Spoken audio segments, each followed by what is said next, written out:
Vivi wondered since when the sandcastle she had built in her soul because of Ahin began to melt, as if washed away by a wave. She tried to remember her place because they came from different houses, and the difference in their status was quite large. Besides, she was neither human nor animal. She understood that she could not stay with him forever in this form and in this relationship.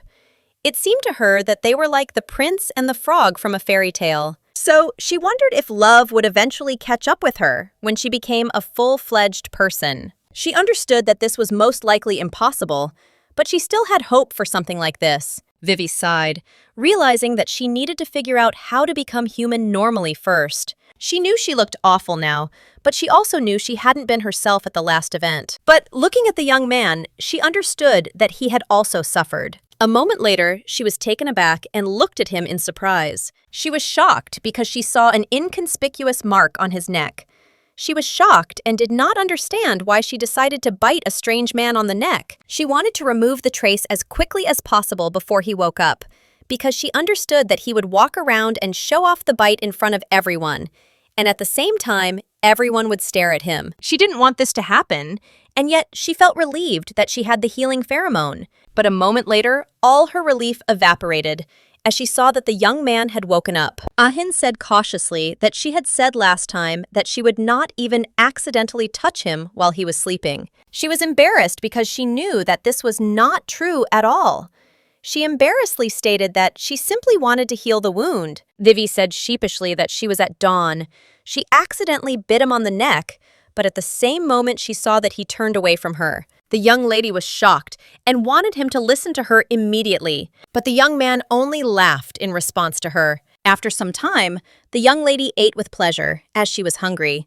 Vivi assumed that her companion had specially selected such dishes for her, since she had little understanding of table etiquette. She wished him bon appetit with a smile, but at that very moment she saw her friend, who was looking intently at her, waiting for her to feed him. She was shocked because she didn't want him to look at her with such sparkling eyes, but at that very moment she sighed heavily, because she realized that she could not do anything with him, since he looked very cute. Ahin said with a smile that her friend had already eaten enough, and that she had better take care of herself. Ahin said with a smile that when he fed her in her rabbit form, she swelled up like a ball.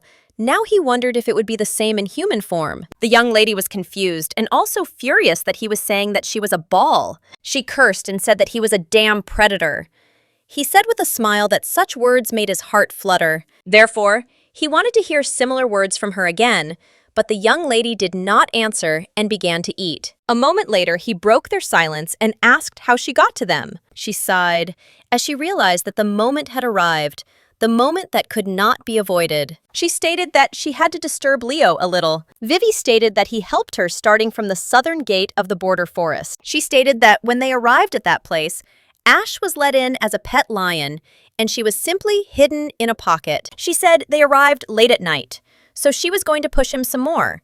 And the next day, she wanted to meet Ahin. Ahin asked with a smile if she had really been in the lion's bedroom. At that very moment, he looked at her with restrained rage, because he wanted to hear an answer. The young lady was taken aback, not knowing what to answer him, as she understood that trouble had befallen her. But at that very moment, she declared that at that moment, she was a rabbit. She did not understand why he was saying such strange things. He sighed and asked her to continue her story. Vivi was puzzled and didn't understand what he was even thinking about, but she still sighed as she wanted to continue the story. A few minutes later, she sighed heavily and stated that everything was as she had described it, and he had seen the rest himself. He immediately declared that she had been reeking of Leo ever since they met in the backyard of the ballroom. The young lady was surprised and puzzled, as she could not smell the lion. But when she sniffed, she realized that the smell still remained. A moment later, she remembered how they met and how he took her hand. At that moment, she raised it when it all happened. But in turn, she was puzzled, as she saw menacing glances from the satellite. She sighed and asked the young man if it was because he smelled the lion that he grabbed her hand. Yesterday, she was worried about Togo, because she might meet someone from her family. But after meeting Leo, she calmed down a little. She thought that it was most likely connected with the action of the lion's pheromone. At that very moment, the young man called her. Ivrin entered the room and informed the gentleman that he had to attend an urgent meeting. Ivrin stated that high-ranking officials would be attending and he should attend the event, but his master did not want to go anywhere. The young lady looked at the young men with puzzlement as they argued among themselves whether to go to the meeting or not. At that very moment, the young man lay down on the sofa with tears in his eyes and declared that the lady had cheated on him again with Leo. She was shocked because she didn't expect to hear anything like that from him. His subordinate froze in similar shock, as he did not expect anything like this from his master. But at that very moment he, taken aback, turned his gaze to the young lady, for he saw that his master was sad. She was shocked and screamed that it was all a misunderstanding. Akin, with tears in his eyes, shouted that her every word was suspicious. The young man supported his master, as he saw that her shifty eyes suggested betrayal. She was shocked and didn't understand what they were even saying, because she always had similar eyes. Ivern said that betrayal was an act of terrible people, and she needed to make up her mind already. And for the sake of their future, while his master, with tears in his eyes, said that his soul was hurting. Vivi was shocked and couldn't believe that the young people were acting like frivolous predators. Meanwhile, Madame sat surrounded by predators and listened to their arguments. But after a few minutes, she just laughed, as their arguments did not subside. Moments later, the man stated that he would like to clarify with Mr. Ahin the identity of the Black Panther that was roaming around their estate. After all, according to the guard's records, the Black Panther belonged to the Menyens family, but at the present time, the panther was in the possession of Lord Achin. Ahin stated that the panther they were talking about was the chief of the Border Forest Guard Panthers, and they assumed that Menyens had taken her without permission. The young man was furious because his friend was shifting all the blame onto him. The man stated that there was chaos in the estate, but the animal did not cause any direct harm, but he still asked the young man to keep an eye on the panther. Moments later, he stated that there was a more important issue on the agenda now, namely, a werewolf rabbit of unknown origin. At that very moment, the young man tensed up, as he realized who they were talking about. The man looked closely at Runa Manyank, as he had a witness statement. Akin said he would like to hear who the witness was, but the man apologized and said they could not reveal the witness's identity. Ahin is surprised because they invited guests from other territories and relied on unreliable data. Rune asked if it wasn't important to tell about the identity of the witness who gave evidence for the detailed meeting. The young people wanted to protect a loved one, so they began talking about an ugly incident in which there was a questionable witness. Those present were shocked, as recently the young people wanted to devour each other alive. And now, suddenly, they were on the same wavelength. The man said they could not name the witness, but their leader vouched for the source. Last night, the fire in the banquet hall was located near the side gate of the outskirts, where human foot rarely sets foot. During the investigation into the cause of the fire, it was discovered that only one person near their banquet hall had been acting suspiciously. The previously mentioned werewolf rabbit of unknown origin. Ahin were seen near the site of the fire along with the werewolf. In addition, it is known that the werewolf, a rabbit, lived in the same place as Ahin. The were-rabbit was also seen with Mr. Rune Maniens. They had a meeting in the backyard of the main building before the banquet. There was evidence that they looked as if they knew each other well. However, it was strange that there were no records of the were-rabbit passing through the main gates of the estate. At that very moment, the young man began to think, as he did not know what to answer to the given evidence. A moment later, he was taken aback, as he heard from his friend that it was a werewolf dancer. Rune stated that he and his friend fell in love with the dancer and still couldn't get over it. At that very moment, he looked at his friend with a smile, as he wanted him to support him. Ahin was taken aback and froze in shock, as he imagined the young lady in this role. At that very moment, everyone present froze with surprise on their faces. They knew that the young men were very influential, but at the same time, they could not believe that they had fallen in love with a simple dancer. Rune looked at his comrade with a smile, as he wanted him to say something. But the young man was taken aback by his comrade's words, and he could not utter a word. Rune glared at him,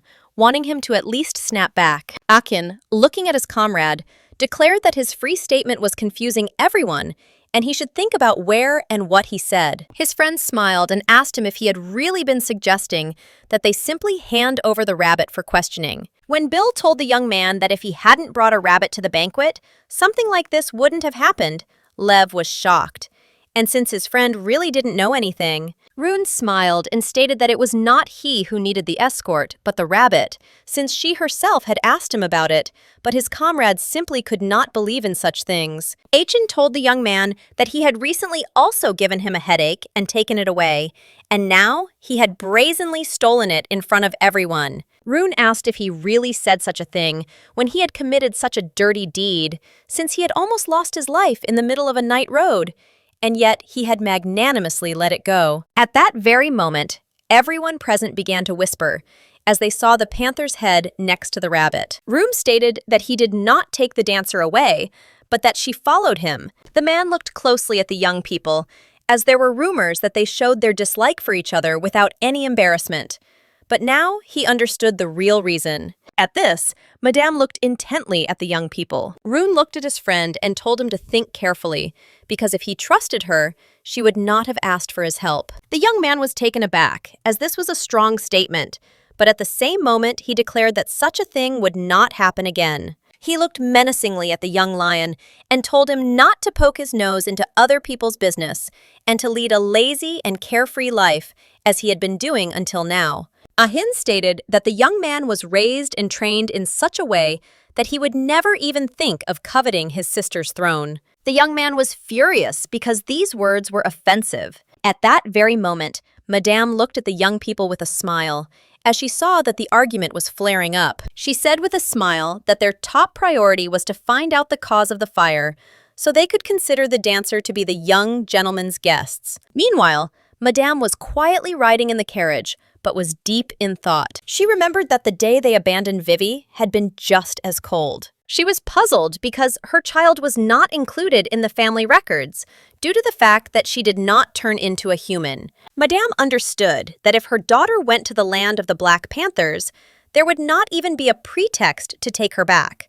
So she wanted to bring her home by any means necessary. She knew she had to do it. She knew that she had given her daughter love, betrayal, hope. At the same time, the young lady stared at her mother and wondered why her mother had done this to her. She couldn't help but love her, her mother couldn't help but hate her, and even her appearance was constantly changing, and she couldn't decide. She was furious because she realized that this made her no different from a dummy. At that very moment, the young man declared that Mrs. Rabbit, whom he knew, was a very important person. Ivrin looked at her with a smile and asked when she was going to let him go. She was surprised that he had given in to her tying him up, but he stated that she had tried very hard, and therefore he could not refuse her. Vivi sighed and asked if he wanted to change the way he addressed her while she remained in human form. He asked if she was really telling him to throw away all the memories he had accumulated so far.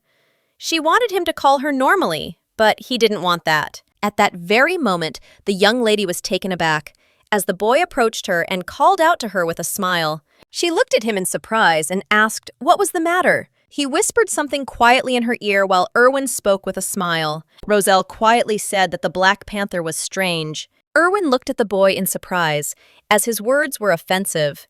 He stated that he was the most ordinary Black Panther. The lady said that he was really weird and had bad energy. The boy said that he had good energy.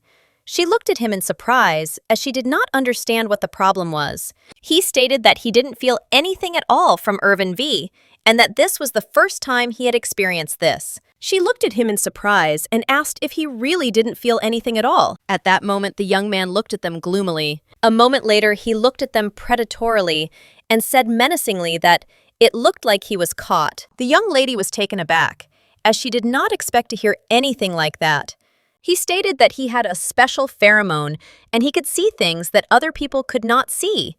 He also said that the rabbit lady had bad energy behind her. The young lady was taken aback at that moment and looked at him with horror. She wanted him to stop making jokes like that. But at that very moment, even the little child became frightened. Roselle, trembling with fear, said that he felt very bad and that the energy was very black. She was shocked and tried to calm him down. She didn't understand what all his words meant, and she didn't understand why he behaved the way he did. She didn't understand what was behind her and wondered if it was some kind of ghost. She wondered if her life was like this because of bad energy. She remembered the young man as Ahin saying that he, a boy, could not feel Erwin's energy. After all, if the werewolf's pheromone is weaker than Erwin's, then it has no effect on him.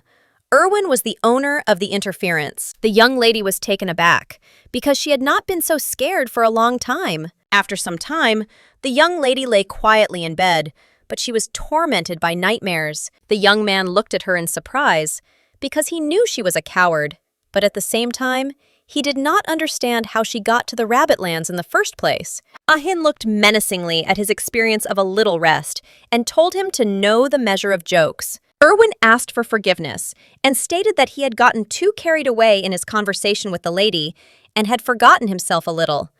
He said with a smile that this was all proof that the lady had threatened him as a weakling and that she had tried to dig up dirt on his master. Erwin stated that she would certainly try again in the future, so he told the gentleman that he had to decide up to what point he could tell her the information. The young man told his subordinate that he could tell him everything except the fact that, unfortunately, as a child, he had carried a toy rabbit around everywhere. At that very moment, he picked up the boy and asked how long he would hang around the lady. Roselle was taken aback and began shouting at the young man to let him go. Akin smirked and told the boy not to struggle, otherwise he would have to eat the warrior. The boy was taken aback and burst into tears. Ahin told his subordinate to get ready, as he and the lady would soon be heading back to the estate. Akin also said that he would remain on the estate for a few more days. Erwin smiled and said that he would prepare the carriage, but he also asked the gentleman if he could untie him. Roselma, with tears in his eyes, asked if the warrior was really leaving. Ahin said with a smile that the warrior must go to the lands of the Black Panthers in order to protect them. He was shocked and shouted that he didn't want this. Ahin said that he would let them spend the rest of the day. The boy immediately became happy. Sometime later, the young lady and her companion were sitting in the garden, but she was puzzled. She knew perfectly well that she was a were-rabbit, and she looked at her companions who were surrounded by rabbits. She understood that everything was clear with the boy, but she did not understand why the terrible predator was surrounded by rabbits. And yet, she was confused, because the rabbits ignored her. Achin looked closely at the little rabbit and told it to sit still because it was ticklish. Vivi sighed heavily and wondered if she could really wander around the area as she pleased. Her companion assured her that she didn't need to worry. She asked if she didn't have to meet the head of the Rabbitlands. He smiled and said that it was true. He also stated that the lion imagined her as a dancer, and it would be strange if a simple dancer went to meet the leader. She was surprised and did not understand why he suddenly called her a dancer. But at that very moment, she understood everything and was filled with embarrassment. Her companion asked in surprise why she was embarrassed, but she said that she was just hot. He looked at her in surprise because she was hot, but for some reason she covered herself with a cloak. Akin sighed heavily and asked if she was hiding something from him. The young lady was taken aback, not knowing what to answer him. Roselle approached the young man and asked him to show his fangs. Roselle looked at the sharp clicks with surprise, while the young man said that he was going to bite him now. But the young man only laughed at such a threat. Vivi stared at them, as it was the first time she had seen a boy smile like that. But the young man also surprised her, as he was very reserved. She couldn't help but laugh, as this was something new for her. But at that very moment, the young people looked at her in surprise, not understanding why she was suddenly laughing. Roselle said with a smile that he saw beauty. She smiled and asked if he was talking about her.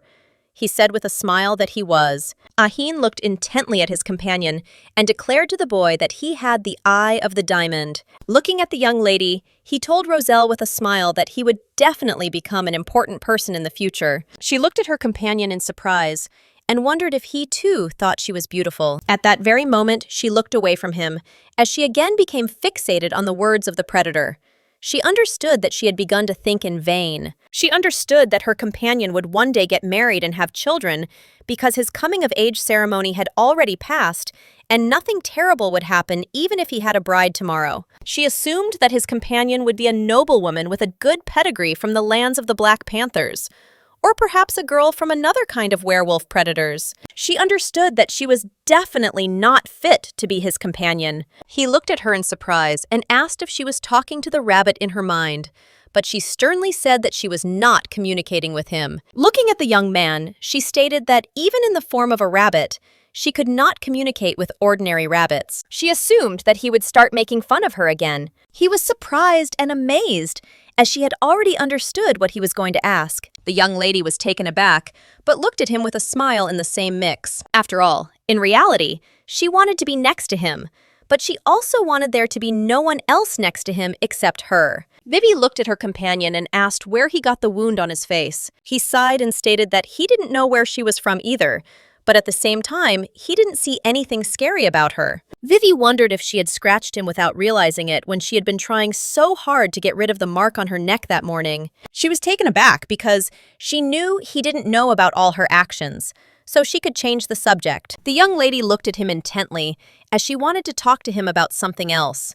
He said with a smile that if she was so worried about him, she could heal him. At that very moment, the young man took her hand and kissed it with all his tenderness. He smiled and asked her to heal him. Vivi froze for a moment in embarrassment. She was very confused, but at the same time angry, because he was saying similar things again. He looked at her with a smile and said that she wrinkled her forehead, and at the same time she had a funny expression on her face. Vivi sighed and stated that she understood everything and would cure him. She also said that after this she would turn into a rabbit. She asked if that would suit him. Ahin looked at his companion with bewilderment and declared that this would not suit him at all. She was surprised because she did not expect such an answer. They stared at each other for a while. Ahin, looking at the fleeing rabbit, said that over time he was becoming more and more angry that he could not read the expression on her face in the form of a rabbit. He smiled and stated that when she was human, he could immediately see her face in front of him, and he liked that much better. She was puzzled because she understood that she had asked such a question in vain. But at that very moment, the young lady was taken aback as she saw that he lay on her shoulder. He sighed and said that he didn't see the difference whether she was a rabbit or a human, and therefore he said that she could do as she wanted. He hugged her tightly and declared that she should never disappear again without telling anyone.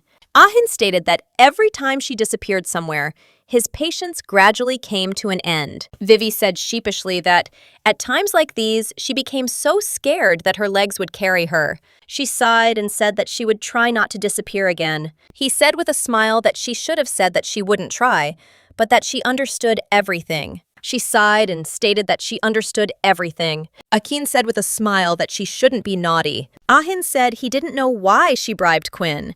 He took her to the underground dungeon, but something like that wouldn't happen again. Ahin's smile declared that he was now free of the lion's smell. Vivi sighed heavily.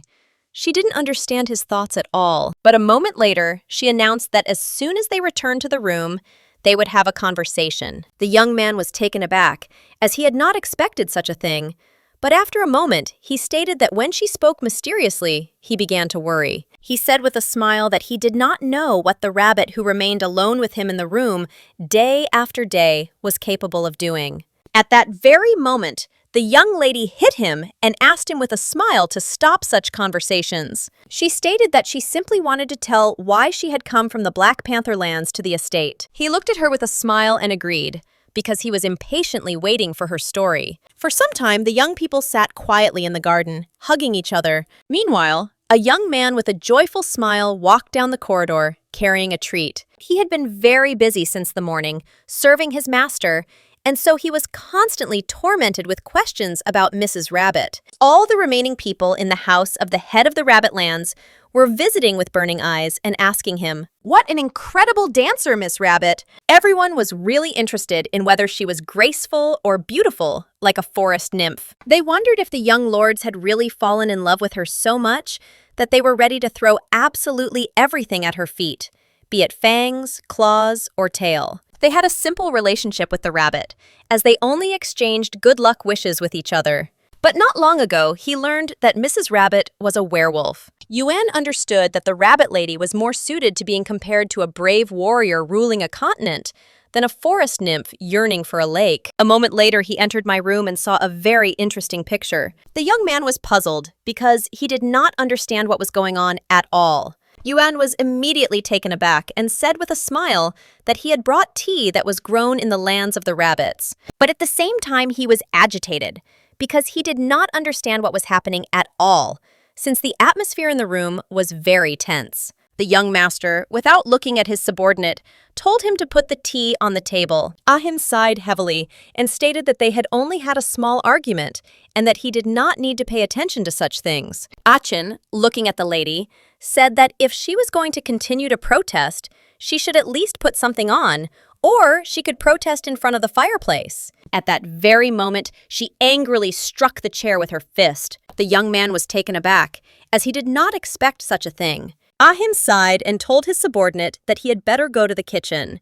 He asked if he really needed to bring more snacks, but the young gentleman said that this was not so, and he must convey that in this room there was a rabbit that had lost the will to live. The young man looked at his master in bewilderment and continued drinking tea. But a moment later, he was taken aback and asked if his master really wanted to eat the rabbit lady. At that very moment, the young lady turned around and looked at the young man with fury. At that very moment, they changed their geolocation, and a moment later, they were expressing their protest near the fireplace. Ahin glanced sideways at his subordinate and stated that he was pouring tea over the edge of the cup.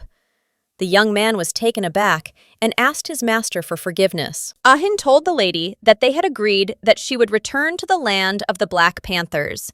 He did not understand why she changed her mind. She sighed, not knowing where to begin. She was puzzled and didn't understand how he could only say now that she was going there after lunch. She said that she couldn't even say goodbye properly to the professor and her friend, but she wanted more time. Achin stated that there was nothing good in remaining in a foreign territory, one whose origin was unknown. Vivi quickly stood up and asked him to look after Ash as she wanted to say goodbye to the professor. He was taken aback and stated that they could have called her friends into the room, but she looked at him menacingly and stated that he should not approach her. She stated that the herbivorous werewolves needed to talk about something. The young people were momentarily taken aback by her tone. She didn't stop and quickly walked out of the room, leaving them with bewildered looks on their faces. Yuan told the gentleman that even with his eyes closed, he remained a predator and could not take part in the meeting of herbivorous werewolves. A moment later, the young man was taken aback as he saw that the young lady had returned. She smiled and asked for forgiveness for her whims because she wanted to return with him. She was puzzled that they had arrived on rubber, so she wanted to go with him on the way back. A moment later, she said goodbye to him with a smile. At the same time, the young man was puzzled by her behavior and did not understand at all what was happening. For some time, his subordinate called to him, but he remained in a daze. At the same time, the young lady wondered if she could really leave him and go away alone. She knew that he had seizures, and therefore she was worried that he could die. But a moment later, the young lady stopped as she heard someone following her. She looked menacingly into the distance as she heard approaching footsteps, but she did not understand who was following her. Vivi walked on slowly, wanting to go to a crowded place. A moment later, she started running, as if she wanted to get to a crowded place as quickly as possible and keep her distance from her pursuer. But a moment later, she bumped into her comrade. She didn't notice him, and at that very moment, she grabbed him by the hair and started screaming. The young man described and screamed, because he was in great pain. After that, she realized who was in front of her. She looked at the young man in surprise, as she did not expect to see him. Rune said with a smile that it was too much. He asked if she would really try to pull out his hair every time they met. Rune, after listening to his friend, stated that it was possible that she was being pursued by Akina's personal guard. He also asked if she was returning to the land of the Black Panthers. She was surprised, as she did not understand how the lion knew, but he said with a smile that his name was not a lion, but Rune. She called him by name and asked him how he knew such a thing.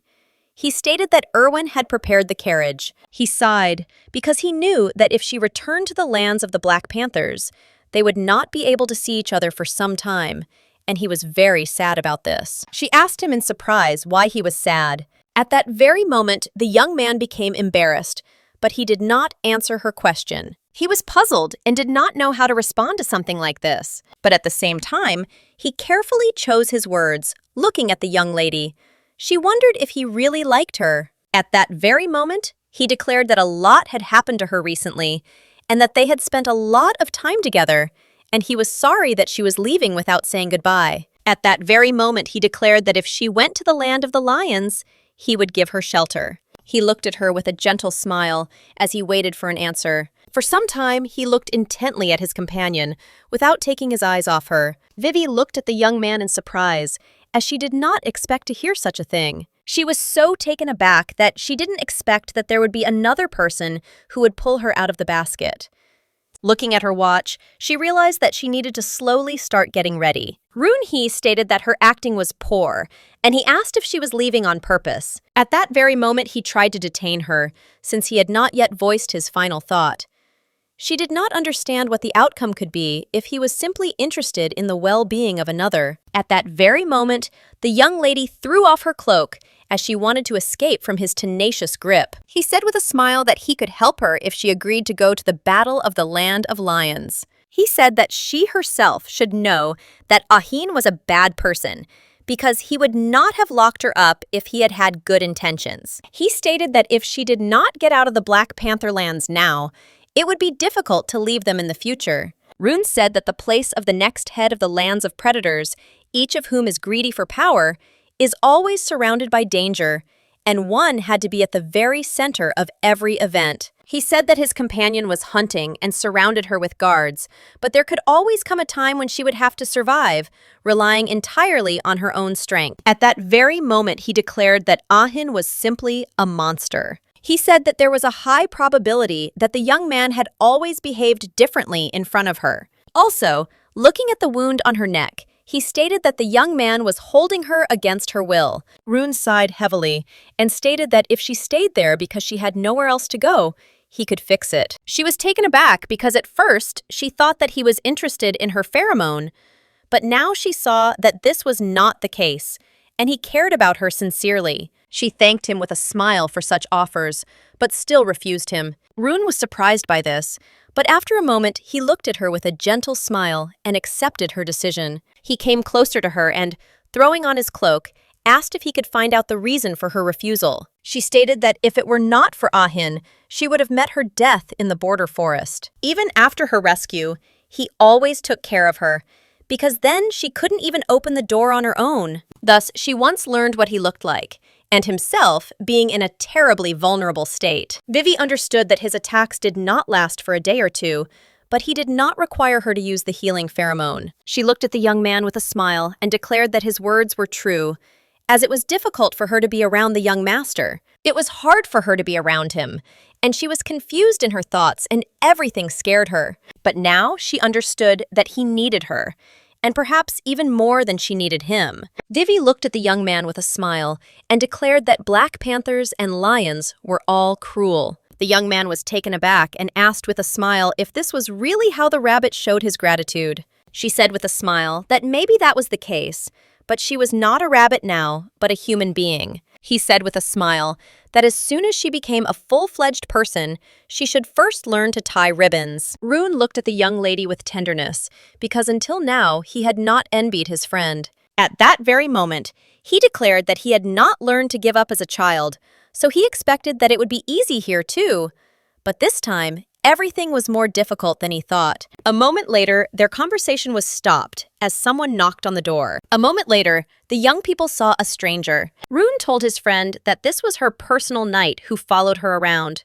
She was scared because she didn't expect to see such a face. He stated with a smile that it seemed she didn't know who he was, but he was pleased that he knew the knight. At that moment, the young man looked at the young lady with anger and cursed. After some time, she found out who was really in front of her.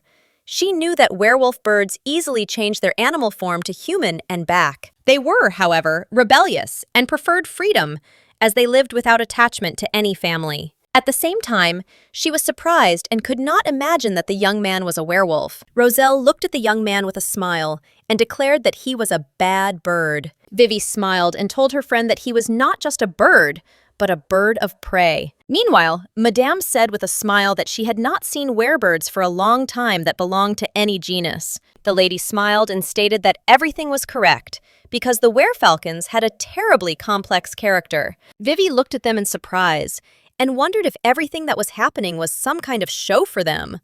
Moments later, the lady introduced her friend to Madame. Madame looked at her with a smile and stated that she would like to get to know her properly. Vivi smiled and said that everything was fine, and she called Madame Grandma.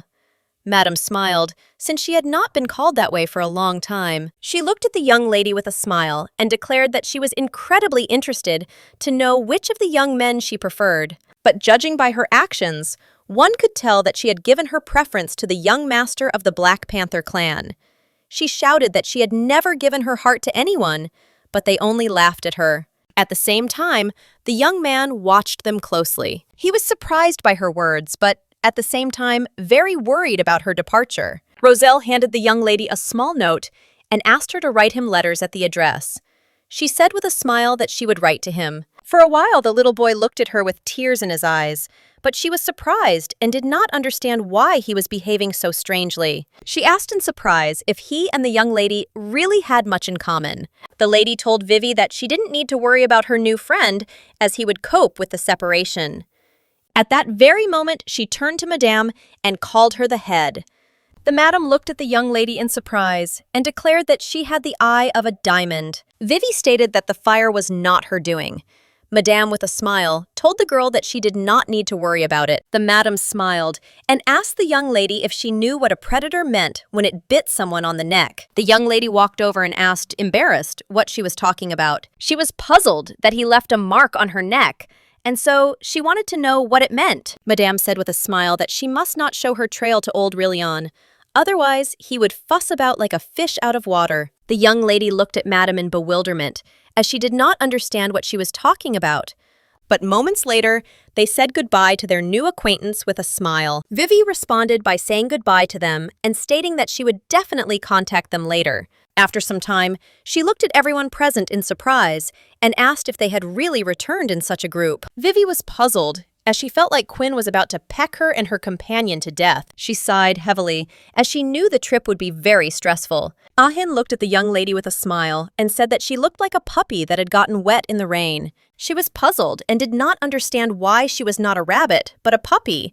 But at the same time, she wondered if he would not go with them. He sighed and stated that he had some things to do and would leave a little later. She wanted to know when he would leave, but at that very moment he declared that he would most likely arrive tomorrow. The young lady was puzzled and did not understand why he needed to bother himself so much, since she wanted to go with him. The young people looked at them intently. He asked if she really wanted to go with him because she didn't want to go with them. Akin thought for a moment about the whole situation, and a moment later he said with a smile that her ears popped out from the top of her head.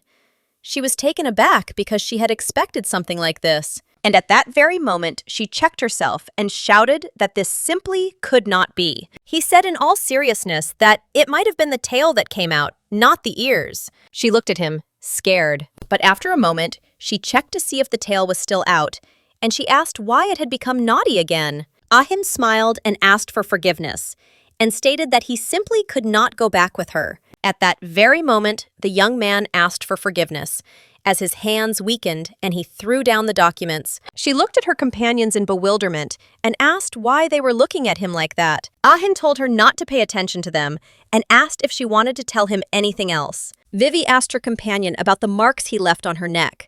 She wanted to know if there was any other meaning to his actions. He smiled and stated that, of course there was, but also said that she had bitten him on the neck without even knowing it. The young lady was taken aback, as she did not expect such a thing. She did not understand what was being discussed. He stated that the mark had disappeared because she had bitten him weakly, but if she wanted, she could bite him again. At that very moment, she hit him because she wanted him to shut up. He froze for a moment, not expecting such a strong blow. She was taken aback as she hit him in the face in front of everyone, even though he was the next head of the family. Everyone present froze in shock, as they had not expected anything like this. At that very moment, the young man looked away from her, embarrassed, and asked her to hit him again. She did not answer him, and at that very moment, closed the window in front of him and declared that they had to go. The young man watched them intently for some time. Meanwhile, Erwin was telling the young lady that it was the first time he had heard his master apologize to anyone, as he never even bowed his head. At the same time, he told the young lady that if she tried to escape, she would become a salad that would be served for breakfast, along with broccoli and mordvin. She was furious because she knew they weren't even going to bother cooking anymore and were just going to eat her raw. Irene stated that she was not the only one the young master had sheltered, since Quinn had fought with Bara and was almost dead, so the master had sheltered him. She was surprised and asked if he had really attacked the Black Panther in the form of a falcon. Erwin smiled and said that he had, and it had been a rather stupid decision.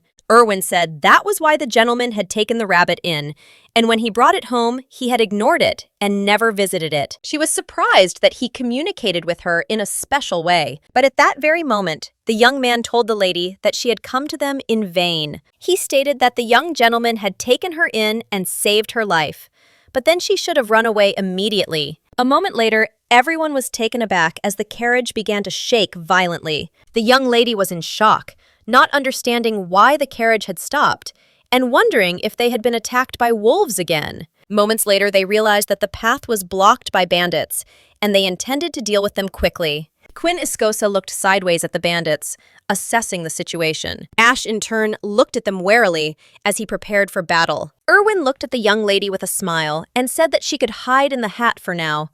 He was saying that they didn't have time and she had to make a decision quickly. At that moment, she was taken aback and asked if he had understood what he himself had said as she was in human form. Moments later, the young lady also felt a shudder run through her entire body as someone closed the window from the outside. She didn't understand why they were sitting with her instead of fighting outside. She didn't understand why they were so calm, although she clearly heard the sounds of a struggle. She understood that the attack happened before they entered the Black Panther's territory, plus they were openly trying to protect her. She ran away and, looking at the young people, wondered if she was the target. The young lady was very scared and didn't know what to do. She was confused and did not understand who was targeting her. She understood that this was the man who had the opportunity to organize an attack on the carriage, returning to the land of the Black Panthers before crossing the border. The man who knew who she was and what ability she had, and a man trying to use her and ignoring her opinion. She understood that only her mother was such a person. She couldn't believe that her mother was capable of such a thing. At the same time, she remembered how Ahin said that he still had things to do, so she should return first. Vivi was very scared and wanted to stay next to him. She wanted to know what he needed to sort out. She didn't understand what they were thinking, putting her life on the line. A moment later, the young lady broke the window. They were taken aback and looked at her with bewilderment and horror. Vivi, trembling with fear, said that they should not approach her. She knew there was a reason why the window was closed, but she could smell an overwhelming pheromone. Erwin was in shock. He didn't understand what she was thinking and what she was doing at all, since she knew it was dangerous. She looked at him intently and asked what he was doing. She was furious and wanted him not to lie to her, but to tell her straight out. She asked if the young master was really here. She said that if he didn't answer her, she would check everything personally, and she intended to jump out of the window. He was taken aback because he realized that the young gentleman had mentioned such efficiency when speaking about the young lady. At that very moment, he asked for forgiveness and stated that he had a non-disclosure order and could not tell her anything. Vivi shouted menacingly that if he touched her with even a finger, she would never say a word to him for the rest of her life. At that very moment, Quinn looked menacingly at the young people and at the same time hastened to take the dagger out of its sheath. The young men were shocked as he drew his blade. Irin tried to stop the young man and calm him down. Erwin said that if he hit the young lady, her body would be wounded.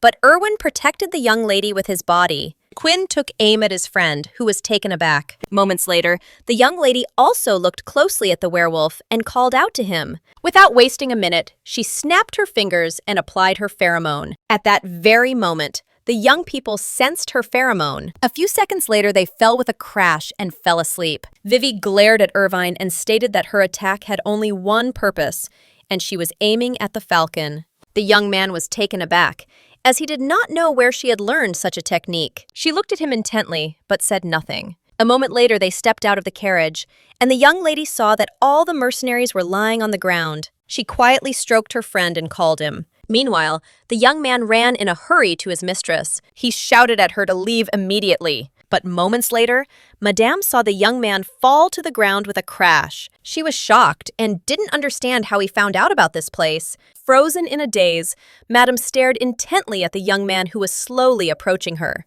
She was shocked because she didn't understand how he knew about something like this. The madam, horrified, said that he had no right to so brazenly threaten a representative of noble blood from another territory. He asked in surprise, "Doesn't it concern her, since she gave the order to attack the young lady's carriage?" She was shocked and screamed that she didn't understand what he was talking about. He came closer to her and said that they could imagine that he too had no idea about the attack on her carriage. She asked angrily if he really thought that he would get away with harming a noblewoman. He stated that she would soon cease to be one. He spoke with their burning eyes that her head and most of his children had transgressed the law, and soon her family would be destroyed. The lady was shocked and screamed that this was nonsense. She did not understand how he could say such words so easily. At the same time, they turned around because they saw a small rabbit. He looked at the rabbit with a grin, as he saw that it had a sly little face just like Vivi's. Ahin looked at the rabbit with a smile and asked if he had really come to see this spectacle. A moment later, the rabbit ran up to the young man, and at that very moment he sat on his foot. Akin looked at the rabbit as he did not expect this, but a moment later he looked menacingly at Madame as he wanted to continue their conversation. The madam was furious because she understood that the person in front of her was simply a psychopath. At that very moment, the other rabbits ran up to them, waiting to see what would happen next. The madam asked angrily what he was talking about. She did not expect that the head and his children would come to see the crime. He sighed heavily and stated that he would ask her a question first, since she had gone through a lot of trouble to lure her to this place. He asked how much of the medicinal decoction that contained the resin of the blom tree she had given Vivi. He stated that if he heard the proper answer, he would tell her how her daughter became human. She was shocked and did not understand why he was so interested, but he wanted her to not waste time and start answering. She sighed and stated that until she was 4 years old, she gave her daughter the decoction a few times. He was shocked, knowing she was very ill. Even so, they continued to give her the infusion. He stated that it seemed she thought that the reason the girl's conversion to you was delayed was due to the effects of taking the medicinal decoction. She screamed that this medicine was a miracle, which was secretly created in the territories of herbivores, and all the children who took the decoction calmly turned into humans. He angrily declared, Madam, that it was not a miracle drug at all, but a narcotic. He said that while the girl was constantly sitting in the estate and was an aristocrat, her murder would cause unnecessary trouble. Madame was furious and shouted that he could not blame her for trying to get her child back. Ahin screamed furiously that if her Kyrie hadn't died, she wouldn't have even looked at Vivi. The madam screamed furiously that he should not dare to reproach her for the death of a child, while he was furious because her daughter could have died in the stomach of a black panther. But at the same time, Madame did not even regret what she had done. He shouted that they could end it here. He said he expected he would start to hesitate after talking to her because she was the mother of a girl he cared about. She screamed furiously that he had not answered her question. She wanted to know what he meant by destroying her kind. He sighed heavily, and at the same moment he looked intently at the rabbits. He stated that it was about the recent fire at the head's estate, since she herself knew that the fire broke out in their document storage, where the records of the export of the clan enterprises were kept, which included the Revian clan. He asked what the head of the clan was doing when the fire broke out. He did not understand how the head could leave her, his wife and partner, alone. She understood that this could not be, since he, in principle, always cared only about his own well-being, without thinking about others. She was scared and wondered if he had started that fire.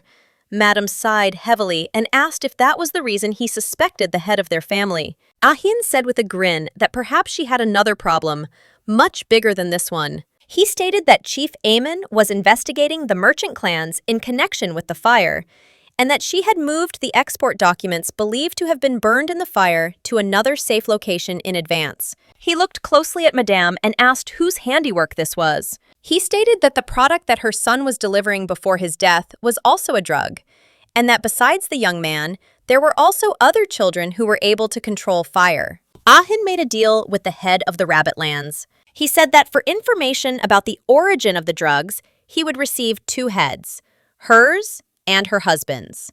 The madam froze in place, as she did not expect to hear anything like this, but she stated that if her family was destroyed, her daughter would also be in a distressing situation. He said it was ridiculous since she wasn't even on the family register.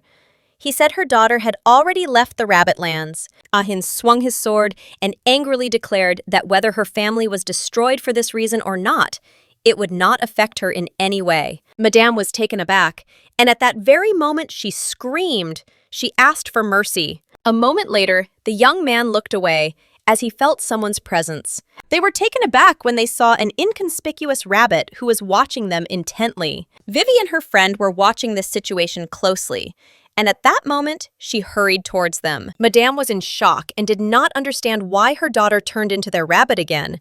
Ahin sighed heavily. He looked at her intently because he did not know when she would finally show herself to them. The madam, taken aback, reached out to her daughter and called her. But the young lady only turned away from her mother and ran up to the young gentleman. He sighed heavily and asked if she was happy. The madam was shocked because she saw that her daughter was just leaving.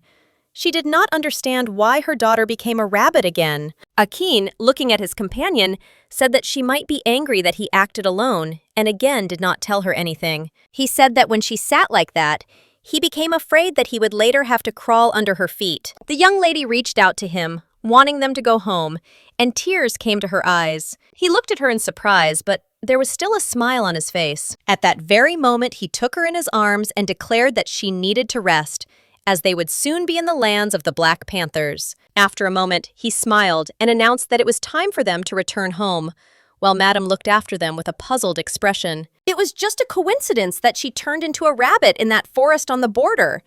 While she was wandering around looking for something, she came across a herd of rabbits on my way. At the moment when she saw a small, weak, and moreover, wounded baby among them, she simply could not pass by. She saw a rabbit who could not speak of his pain, and at the same time, she did not want to become the same person as her mother, who said that the death of the weak is nature's natural selection. At the same time, she thought that there were still a few more attempts to use pherenium. At the same time, the young lady did not expect to be irrevocably turned into a rabbit.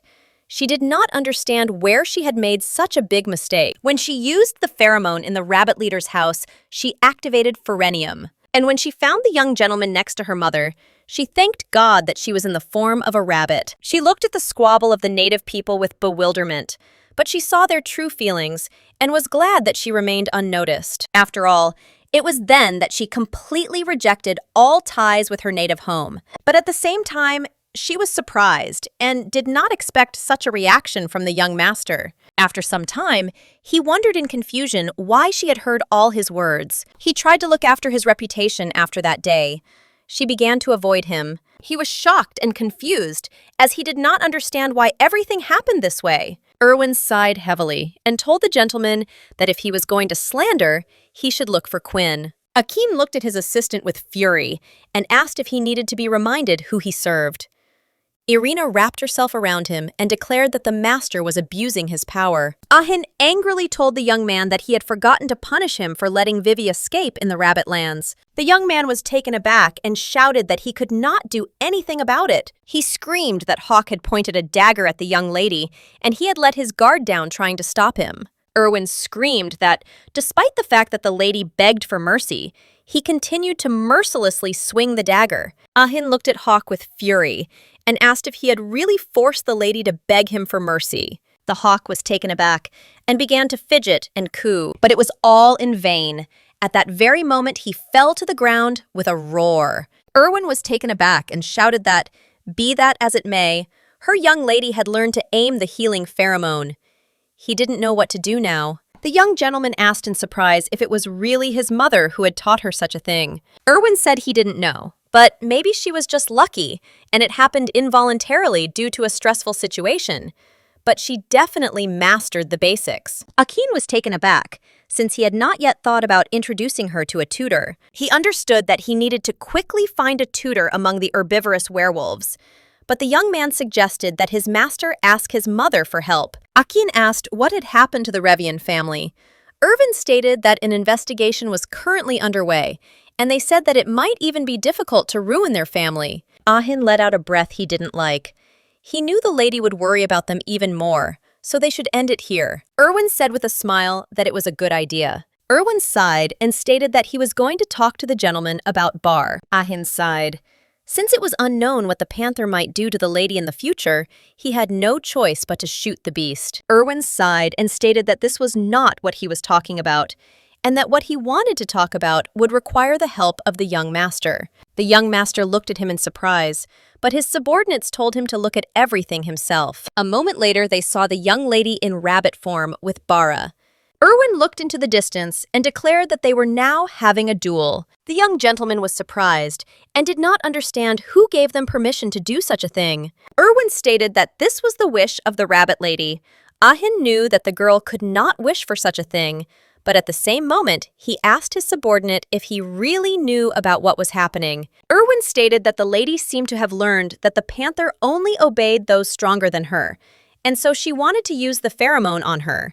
Akin stated that the girl planned to use only a pheromone that caused drowsiness, but he also asked the young man why he had ignored his other question while they were closely watching the duel. Meanwhile, the formidable panther looked predatorily at the little rabbit. The young men understood that if they interfered in the duel, they would become younger or very angry. Ahin asked them if he should stop the panther if the young lady couldn't cope with the pheromone.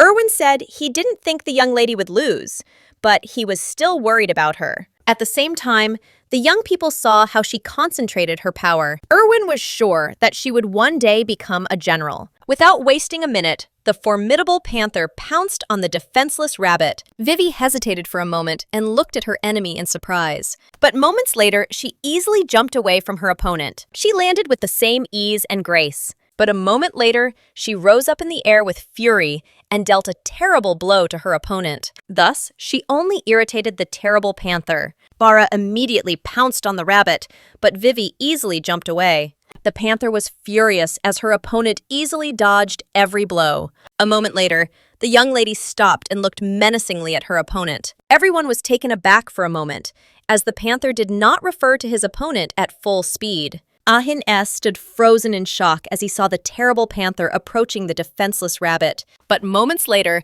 the young lady used her power. Bara froze in place for a moment, but a few seconds later, the terrible panther fell to the ground with a crash. Vivi looked at her opponent in surprise and intently. At that very moment, she turned around and looked at her comrades. A moment later, she became delighted, as she was glad that she had defeated her opponent. She jumped for joy, as she was sure that everyone saw her small victory. She happily rushed to her maid, while everyone looked at her in surprise. Irwin looked at the young lady with tears in his eyes, as he was able to discern the moment of glory. At that very moment, he declared that the young master could have mercy on the panther. Irwin looked at the young gentleman in bewilderment as he stood frozen in a stupor. He nevertheless broke the awkward atmosphere and asked the gentleman what was wrong with him. But the young gentleman could not utter a word. A few minutes later, he saw that the menacing panther was circling affectionately around the young lady. As he left, he sighed and declared that they would postpone getting rid of the panther since the lady had shown who was the boss among them, so they could consider the panther a member of the family. After some time, Vivi was resting lying on the table, and she felt relieved. She understood that if she had not done something like this, the young master would have gotten rid of the panther. Previously, she felt that her pheromone was inferior to the other predators, but it still knocked everyone off their feet. Now, she realized that her pheromone was much stronger than Irwin's. Moments later, she was taken aback as she saw the newspaper headline, which stated that she was involved in a love triangle. Last week, a ball was held in the Rabbitlands in honor of the lion's birthday. Many guests gathered for the celebration, including herbivores, but everyone at the ball was amazed by the dancer. The reason why the eyes of high society were directed towards the beautiful dancer was that Ahin and Rune did not share the girl. Everyone was shocked because the young men said that they had feelings for the dancer.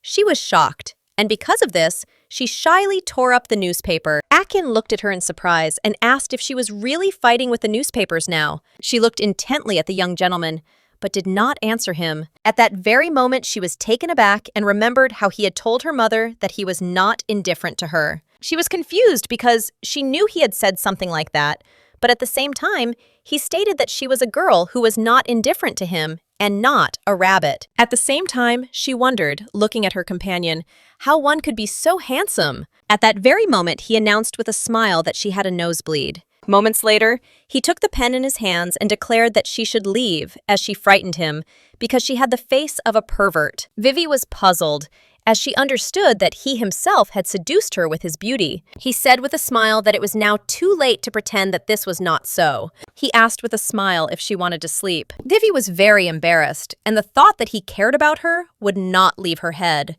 She wondered if she could show all her feelings towards him if he said something like that. At that very moment, she used her attack of cuteness on him. The young man was taken aback, as he did not understand what had happened. He looked at her in surprise and wondered if she really didn't want to sleep. He sighed and said that they would study some more and then he would go to bed. At the same time, the young lady was puzzled because he did not understand her at all. She was shocked and did not understand how he could not understand all her feelings. She jumped back in embarrassment, and at that very moment, the ink that was on the table spilled onto her soft fur. He sighed and stated that he had no idea that she had decided to become a spotted rabbit. Vivi wondered, puzzled, if he was just pretending not to understand her. A moment later, he stated that he remembered she was reading a book that talked about ways to tame predators. He stated that efforts were, of course, good, but if she had started all this because of the bar, then she would be better off giving up such reading. He said that the author of the book was a werewolf goat, and even the content, which advised grabbing the predator by the tail if it resisted, was complete nonsense. The young lady was puzzled because she realized that she had read a stupid book, and in doing so, she was actually risking her life. At that very moment, he approached her and declared that he was also a predator. But the young lady did not understand what he meant. He sighed heavily and asked Togo if she would like to try to tame him. Vivi froze for a moment and looked at him, puzzled. At the same moment, he declared that he was easily tamed, so she should no longer go on secret dates with Leo. Vivi was taken aback and froze for a moment. But after a few minutes, she wondered if he knew she was dating Leo. She understood that their relationship was not at all what he thought it was. Vivi knew she could now give him the answer he wanted to hear. So she moved closer to him and gently touched his face. He was embarrassed by this, because he did not expect such actions from her. But a moment later, he pushed back his chair and hurried to leave. The young lady was in shock because she fell. She did not understand what had happened, because she had only gathered up her courage and done such a thing, and he had already turned away from her. Akin, looking away from her, asked if she wanted to sleep, since it was already late in the evening. At this, the young lady looked at him and noticed that he was very embarrassed. She looked at him in surprise, as she had not expected this. But after a moment, she laughed and thought that he was a cunning predator. Madame looked closely at Vivi and declared that she had developed a spot that was not there before. She looked at her with a smile and declared that she was still cute, even though she was dirty. The lady said with a smile that she wanted to offer her something. She asked, how about studying with a home tutor? At least for the sake of her future. Valen said she would be able to gain a foundation in etiquette and education, as well as learn how to regulate pheromones. She stated that it would not be too difficult if she suddenly became human, and Madame noted that she was also a good groom. The young lady was taken aback, as she did not expect that Madame had seen her then. She was shocked because the lady saw her in an indecent state. Madame looked sadly at the young lady and asked if something she had said had really upset her so much. She said that if the lady didn't want to study with a tutor, she would cancel everything because it was just a suggestion. If she didn't want it, then there was no need to force herself. She sighed because she understood that everything was very complicated.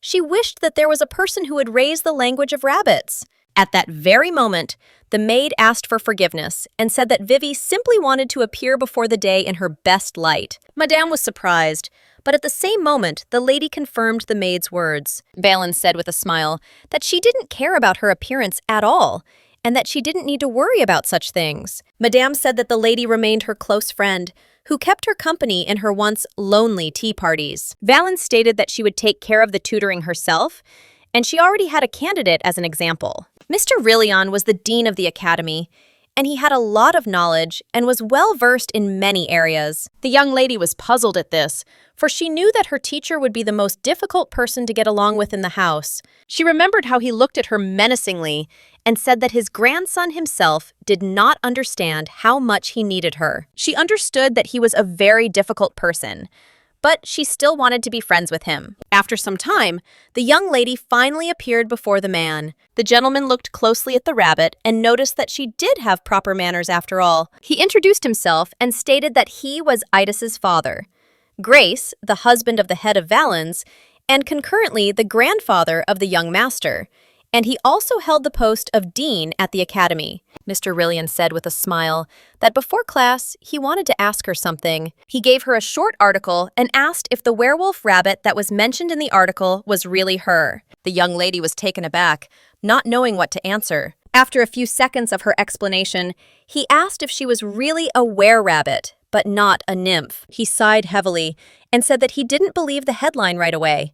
She understood that he was, of course, right, but for some reason, her mood had disappeared. A moment later, he announced that he needed to know her reading level to continue his lessons. She understood that the moment she had been waiting for so long had arrived. A moment later, he began asking her various historical data, and Vivi gave him the answers without fail. He was surprised by this, and at the same moment began to ask about something else, and she again gave him the correct answer. The man looked at her intently, as he knew this would not be easy, but she wanted him to continue asking her for historical data. For a moment, he began to bombard her with new questions, and she continued to give the answer just as clearly. Vivi, in turn, was not going to give up so easily, and every time she answered him correctly. After some time, the man was breathing heavily, as he was surprised that she had not made a single mistake. She looked at him intently, as she had not expected this. He sighed and stated that she had tried hard, and all the answers were perfect,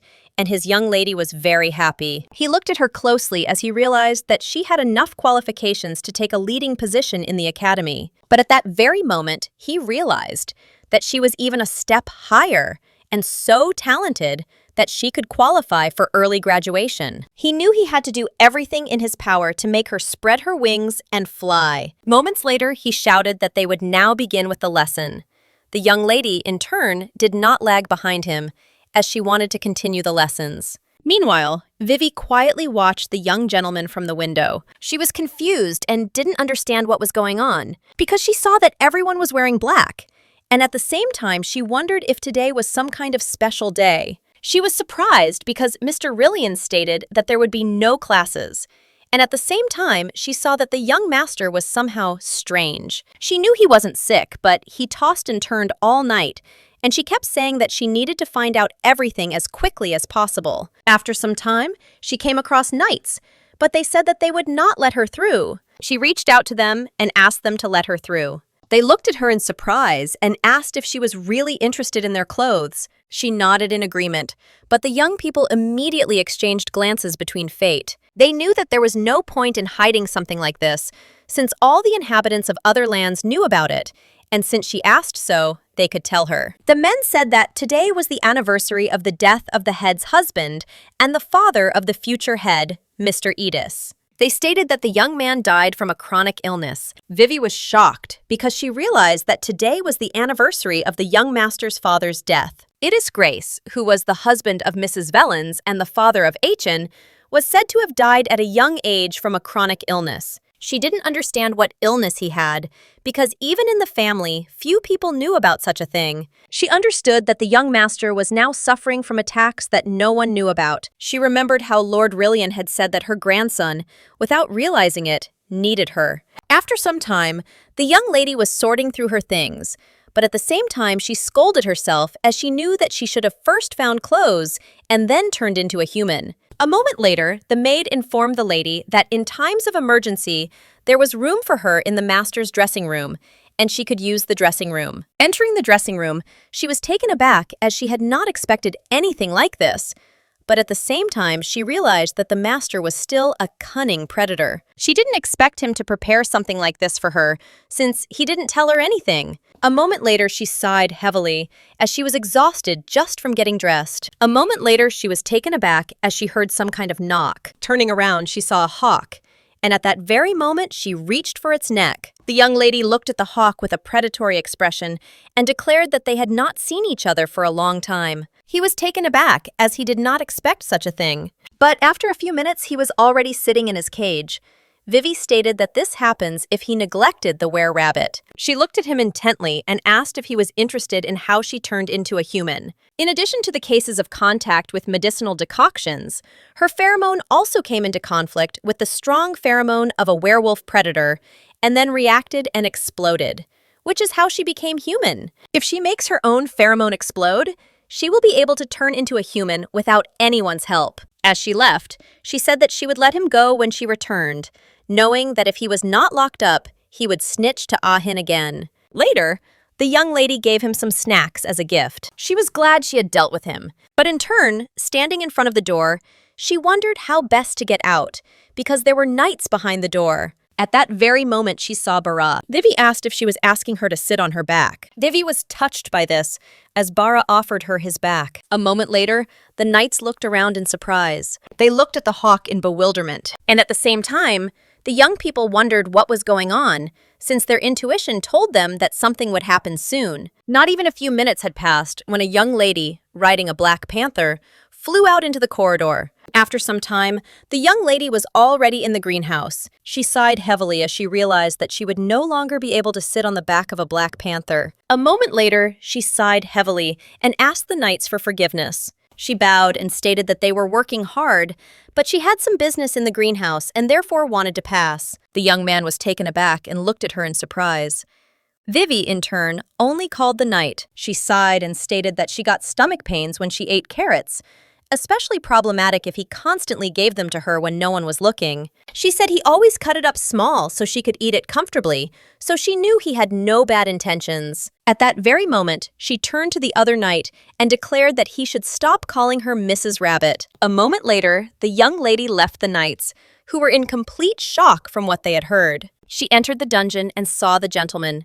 He looked at the young lady in surprise. At the same time, he noticed that she was leading black panthers behind her, as if she herself were a werewolf panther. At the same time, the man stated that she was not a nymph, since no nymph would walk around with disheveled hair. Vivi was taken aback as she realized that she should have worn all black and brushed her hair. The man sighed heavily and asked her to sit down as he wanted to do her hair. He smiled and stated that she had touched his hair during their first meeting, and it was time to repay her for her beautiful braids. Vivi was embarrassed by this, and at that very moment, she said that she would like a forest nymph's hairstyle. He smiled and said he appreciated her willingness to challenge her, and a moment later asked if she had done her homework. The man sighed heavily and said that she looked innocent, but at the same time, he did not understand how she could spend time with his grandson. The young lady in turn only laughed, but said nothing. A moment later, she said that she came to him because she wanted to ask him something. He sighed and said that she could call him grandfather, since his grandson, unfortunately, called him old man. Vivi agreed with him with a smile. At that very moment, she said that she would like to talk about what he had said earlier, that his grandson needed her. She asked if he knew then that her scam was of the healing type. He fell asleep and stated that when she arrived at the estate, he had a burn on his wrist, and this scar could not be removed by any means for a long time. But after that incident, there was no trace left of him in your office. Having encountered such a pheromone, for the first time in a long time, he began to sit in his office without leaving, conducting various studies. And in the end, he found out that she had a healing-type pheromone, while he stated that it was a rare pheromone by nature. He said that she must not have understood how to control it herself, and that all the suspicious events that had happened so far were caused by her pheromone. The gentleman said with a smile that this was the reason he wanted to become her teacher, because he was going to teach her to freely control the pheromone. He also said that this desire did not arise in him out of simple sympathy, because he wanted her to help his grandson. He also asked what kind of relationship they had, but the young lady was very embarrassed and did not know what to answer him. He stated that she could not answer, since everything was already visible on her. Moments later, he asked her if she knew what day it was. Vivi sighed and stated that today was the anniversary of the young master's father's death. The man stated that this is true, and today is the anniversary of his son's death. Their family was considered a high-ranking noble family, but his son lacked a lot to become a head husband. His handsome face was barely enough to make him the headman's lover, but in the end, he still became her husband. But unfortunately, he was very weak, perhaps because he had an unsuitable pheromone. He was almost constantly bedridden. Unfortunately, his body couldn't withstand the submissive type pheromone. They all felt relieved that Achin had strong blood of the head of Valens. Otherwise, he would also be bedridden most of the time. Mr. Rillian looked at the young lady and asked if she had heard of pheromone attacks. At that very moment, she was taken aback as she realized what was being discussed. He stated that his son left their world when his grandson turned 6 years old. The man told her that she didn't need to worry because his grandson had inherited excellent blood and he hadn't had any seizures.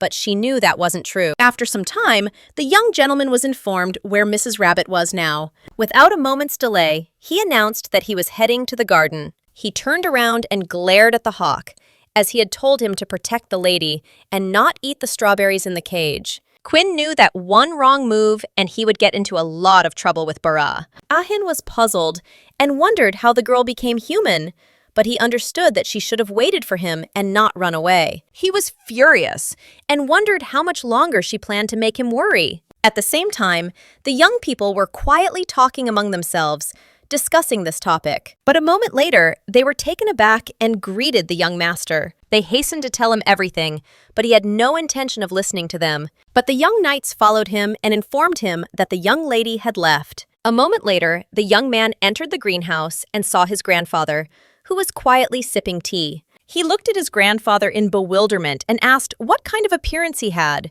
He asked where the young lady was. Mr. Rillian stated that the girl had left, and they seemed to have missed each other, and he also asked his grandson to give her the cloak. Lord Rillian also inquired about the lady's lineage, as she was poor in etiquette.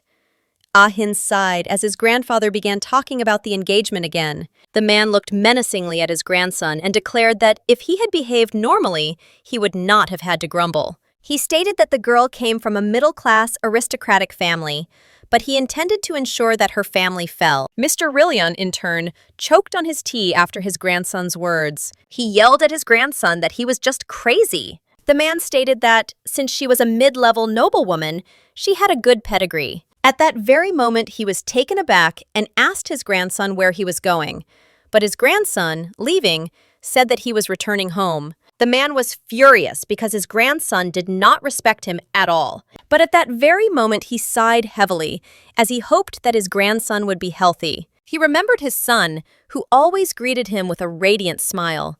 The man was puzzled, as he understood that he would not survive another loss. After some time, the young man entered the castle, and this knight greeted him. A few minutes later, he burst into his room. However, looking around the room, he saw no one. He approached the hawk and asked menacingly where the young lady was. Quinn was taken aback, and without wasting a minute, he pointed with his wing to where the young lady was now. Ahin quickly looked in the indicated direction and saw that the young lady was sitting quietly under the table. Coming closer, he realized that she was crying. The young man quickly covered the hawk, and at that very moment, he hurried to the young lady. He called her, but she did not respond, and he noticed that her arm was injured. He sighed heavily and asked what his grandfather had told her. He sighed as he realized that he was right. He saw her reach for her hand and begin to scratch it, and the young man shouted that she shouldn't do that. He reached out to her, but she pushed him away. He was puzzled because he wanted an answer from her. At this, the young man was taken aback, as he saw that she was looking at him with alienation and tears in her eyes. Vivi looked closely at her companion and asked why he hadn't told her earlier. He looked at her in surprise and said that she should explain what she meant. She remembered the man saying that his grandson had not yet had any seizures. She was puzzled, as she understood that her grandfather did not yet know that his grandfather was suffering from seizures. She asked when he started having attacks, since she knew that his father had died from attacks, but even then, his grandfather did not know that he suffered from something similar. At that very moment, he reached out to her, as he saw that she had begun to scratch her hand again. He told her that she shouldn't do something like that because she might have a wound on her hand. She asked angrily if that was the problem now. She was furious that he had kept silent about his problem. She screamed furiously that he should have at least told her about something like this. At that very moment, she was taken aback and froze mid-sentence. He looked at her in surprise, as if he wanted to hear the continuation. Numb with shock, she said that it could all end in his death. Bursting into bitter tears, she asked why he hadn't told her about something like this. He sighed heavily and, his expression changing, asked what she could do if he told her about something like that. At that very moment, the young man reached out to her. He approached her and quietly whispered her name in her ear. But a moment later, he approached her neck and stretched out his sharp fangs. She froze in front of us, as she became scared. But without wasting a single minute, she pushed him away. She was in shock and trembling with utter fear. Ahin. She looked at her companion and noticed that she had turned pale. She looked away and asked where they had left off. He asked if he had told her about the attacks, what she would have done. The lady hesitated, not knowing what to answer. Trembling with fear, she began to choose a word. At that very moment, he asked if she was afraid of him. The young lady did not answer him, but only began to tremble even more. He imagined, looked at them, and sighed heavily, because he realized that he was right. At that very moment, he stood up and said that they would talk later. She was in shock and knew he shouldn't leave like that. She knew it was just instinct and she didn't want to avoid him. She wanted him to just look at her. At that very moment, she grabbed his hand and asked where he was going, because they had not finished yet. She said that she was helping him. Vivi said that she had already calmed down the attack with her pheromone when he felt bad. He smiled and said that everything was correct. But after a moment, his face changed, and he asked what was wrong with Togo, since she couldn't really turn into a human, but she wanted to abuse her ability in order to heal him. He smiled and said that she was so afraid of him that she couldn't even breathe, but she was still going to help him. Ahin said that she needed to take care of herself first. At that moment, he asked how she became human, but he was taken aback when she grabbed his clothes. The young lady quickly pinned him to the wall and declared that he was a stupid predator. She was furious and looked at him with confusion, rage, and tears in her eyes. Ahin froze in place from shock and surprise, as he did not expect anything like this. They stared at each other for a while. At that very moment, Ahin sighed heavily and, looking away from her, asked her to calm down. But she grabbed his face and pulled him towards her. He froze for a moment, and at the same time tenderly touched her hand with his lips. At that very moment, she declared that she had turned into a human by her own powers, and that she had summoned the pheromone herself. He was surprised and asked if it would hurt her next time. At that very moment, she hit him in the face. She screamed that, as he had said, she could not turn into a human until she reached that age. She screamed that today she was able to become a human,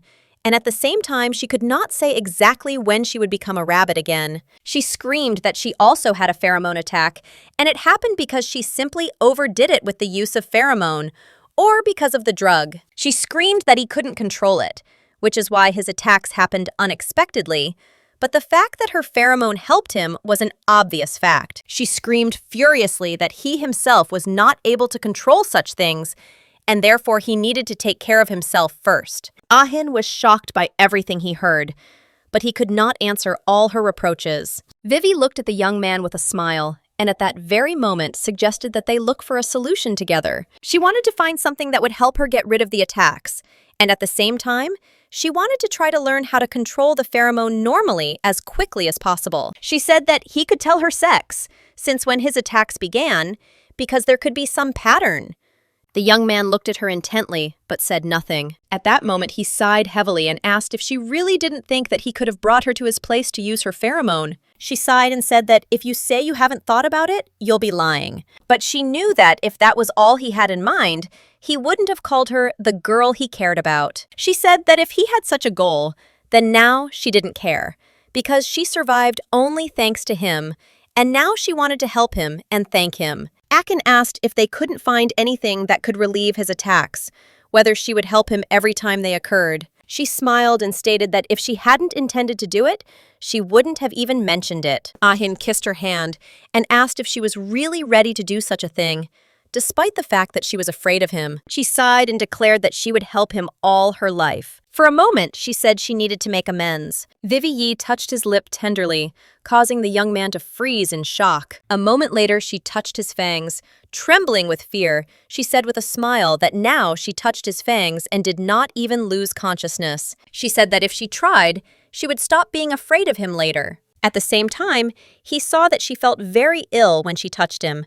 But moments later, he kissed her hand tenderly. The young lady was taken aback and said that she understood that he had deliberately said nasty things out of concern that she would overdo it with her ability. She told him that he shouldn't worry, because even without his words, her life is more important to her than anything else. She said that for this reason, she would take care of herself first and then help him, and he didn't need to worry about it. She said that she would never leave him until his attacks stopped. The young man was taken aback, as he did not expect such a thing. At that very moment, he lifted her up and pulled her closer to him. He kissed her tenderly and asked how he should take what she had said. Vivi was confused and didn't know what to answer him. He asked if she would really spend the rest of her life with him, if his attacks would torment him for the rest of his life. She froze for a moment in embarrassment, as she did not expect such a question. He smiled and asked if he was really right. She was shocked, because she understood that he was just a cunning predator. He said with a smile that she was the only cunning one here. He said with a smile that he could never have imagined that the next head of the family would crawl at the paws of the rabbit he had sheltered. She sighed and stated that he had never crawled at her paws. At that very moment, he asked if this was really so. She said he had never done anything like that before, and only yesterday morning he said he would add it to the salad. At that very moment, the young man kissed her tenderly. Akin said with a smile that from now on he would crawl, since he had nowhere to go. A moment later, the young lady looked at her companion with embarrassment as he came closer and closer to her. A moment later, he moved even closer to her and touched her tenderly. But at that very moment, he noticed something and could not help but laugh, as the young lady became embarrassed and pursed her lips for a kiss. Vivi opened her eyes as she realized that nothing had happened. And at that moment, she saw that he was trembling, covering his face. She got scared because she thought he was having another attack. She asked him if he was okay, but at that very moment, he burst out laughing right in her face. He screamed that he saw her face, which was filled with anticipation.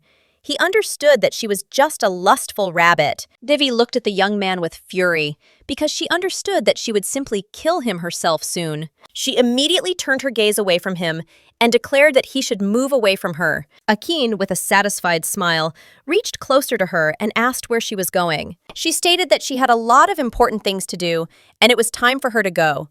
A moment later, Ahin announced that they had important business left, and without wasting a minute, he kissed her tenderly. After a few minutes of kissing, the young lady pulled away from him and became embarrassed. He asked with a smile if she was against it. Vivi shyly shouted that she didn't mind. He smiled and said that she should open her mouth. At that very moment, the young lady obeyed his words. Ahin looked at her with a smile and kissed her again tenderly. For some time, the young people lay on the damp ground and kissed each other.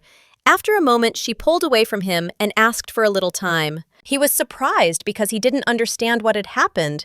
But the young lady said that she was just having trouble breathing. Akin said that this basically makes it hard to breathe. Vivi was shocked and didn't understand what he was even talking about.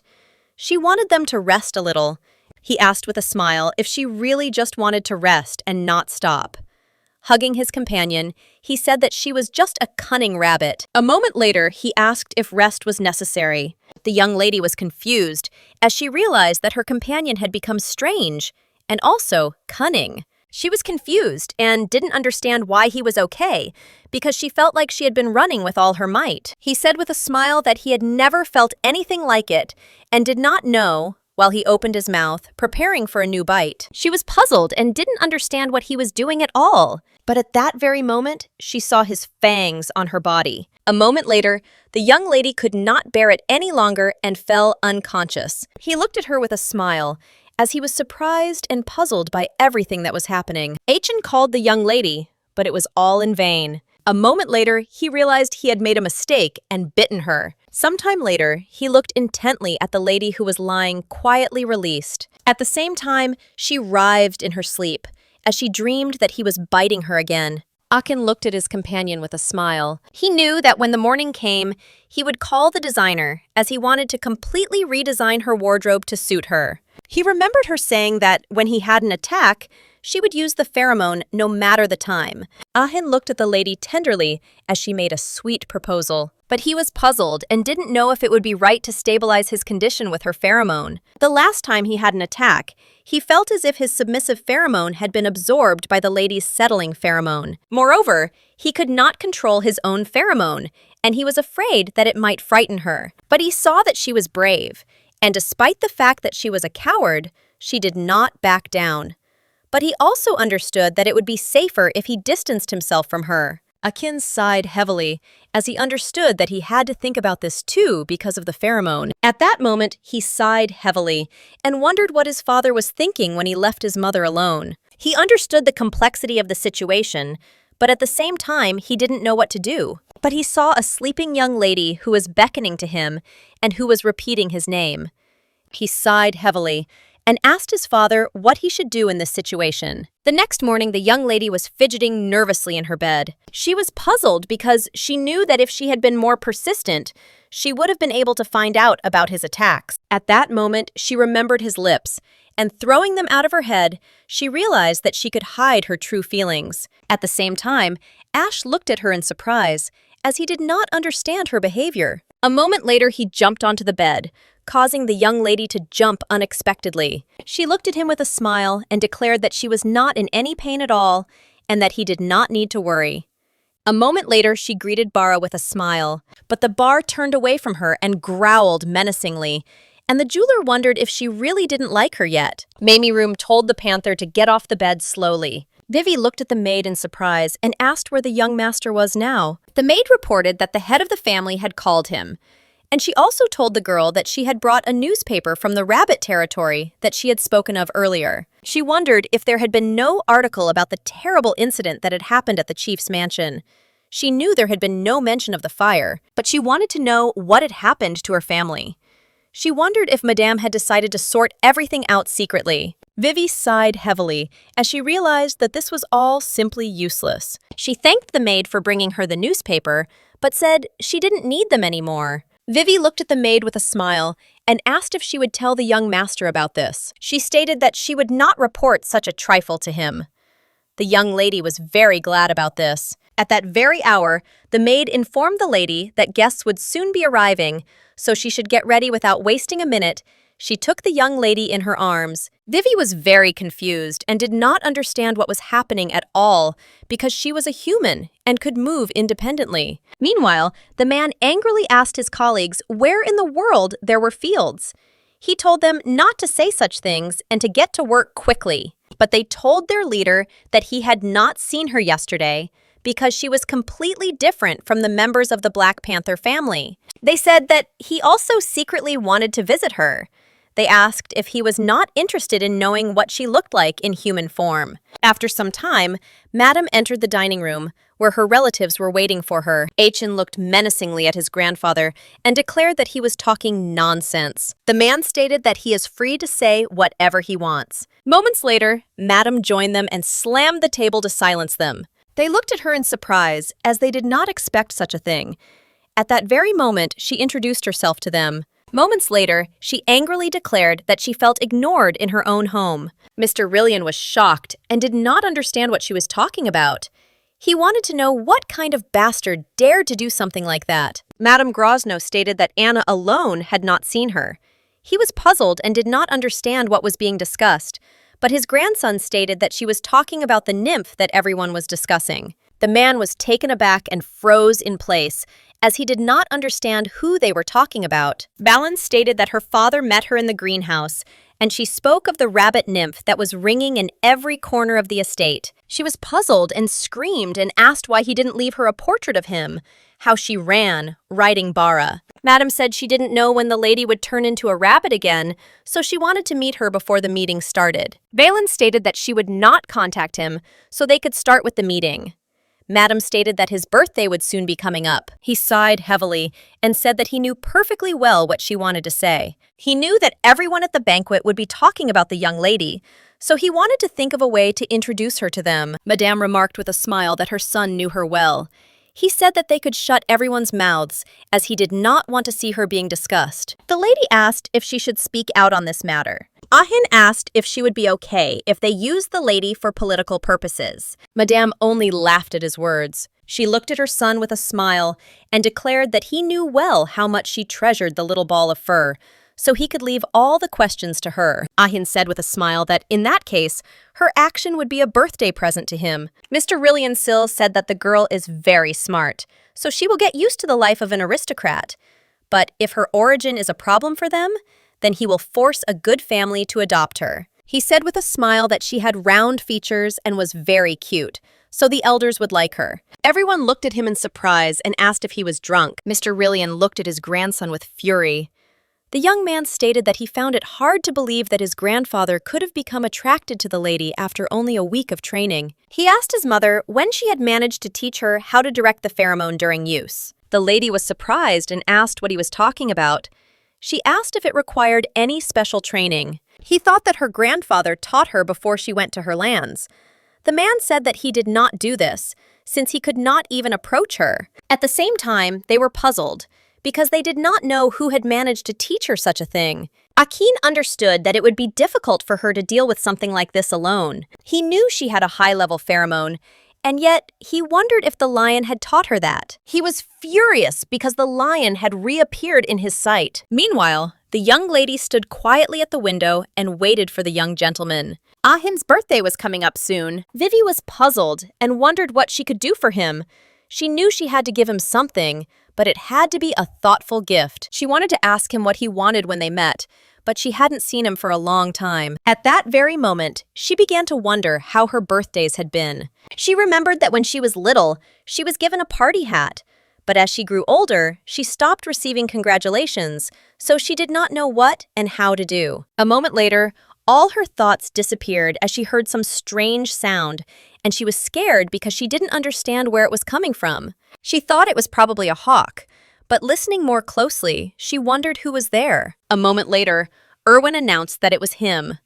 Opening the curtain, the young lady was taken aback, as she did not expect to see anything like this. She asked in surprise how they had gotten to her. Erwin sighed heavily and, staggering, stated that he had climbed onto the balcony in his true form. For a while, the young lady looked at them in surprise, not understanding what was going on at all. She was in shock and did not understand what they wanted from her. But at that very moment, she hurried to close the door. But Erwin propped the door up, preventing her from closing it. The young lady froze in place and trembled with fear. She did not realize when the genre changed to horror. At that very moment, his expression changed, and he declared that he had come to her on a very serious matter. Vivi was taken aback, and, trembling with fear, asked what exactly he had come to her for. At that very moment, he asked her if she had quarreled with the young gentleman. She looked away from him in embarrassment and said that they had quarreled last night, but she knew that it had ended with a kiss, so it could be said that everything had been resolved. She stated that they seemed to have made up. He looked menacingly at the young lady and stated that she didn't look like they had made up, and he also said that tails were cut off for lying in the lands of the Black Panthers. Vivi flinched, as she didn't expect to hear that. At that very moment, she declared that she was not lying. He sighed heavily, as he understood everything, but asked if they had made up. She was shocked and didn't understand why he was worried about something like that. Vivi said that he could tell her everything straight because she would listen to him. She said that he would be angry with her. At that very moment, he sighed and declared that the young gentleman was behaving strangely. She looked at him in bewilderment and asked what was so serious about it. At that moment, they looked at her menacingly. She sighed and asked for forgiveness, and also asked him to continue his story. Erwin reported that at first, the young gentleman gazed thoughtfully out the window, and then began to read a book that he had previously not even wanted to touch. And then he began to responsibly do paperwork. She sighed, because this already sounded serious. Erwin also reported that the young gentleman praised him, and he even spoke flatteringly about his chatter. She was shocked, as she realized that this was already serious. Erwin stated that the young gentleman behaved like a completely normal person, and he only behaved like this when he was in a bad mood. The young lady was taken aback and wondered if he was in a bad mood, She was scared and wondered if her kiss was that bad. At that moment, she froze, because she realized that he liked everything.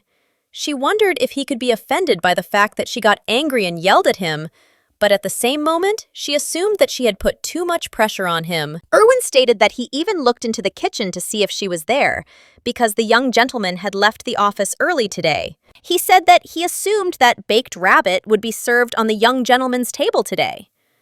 She was taken aback because she knew that this simply could not happen. Erwin looked menacingly at the young lady and asked if she had any guesses. She said, embarrassed and thoughtful, that she grabbed him by the collar of his clothes, but her grip was not very strong, but on the contrary, weak. The young man explained that he had not expected to hear anything like that at all. At that very moment, she screamed that it was because of her that he hit his head on the table.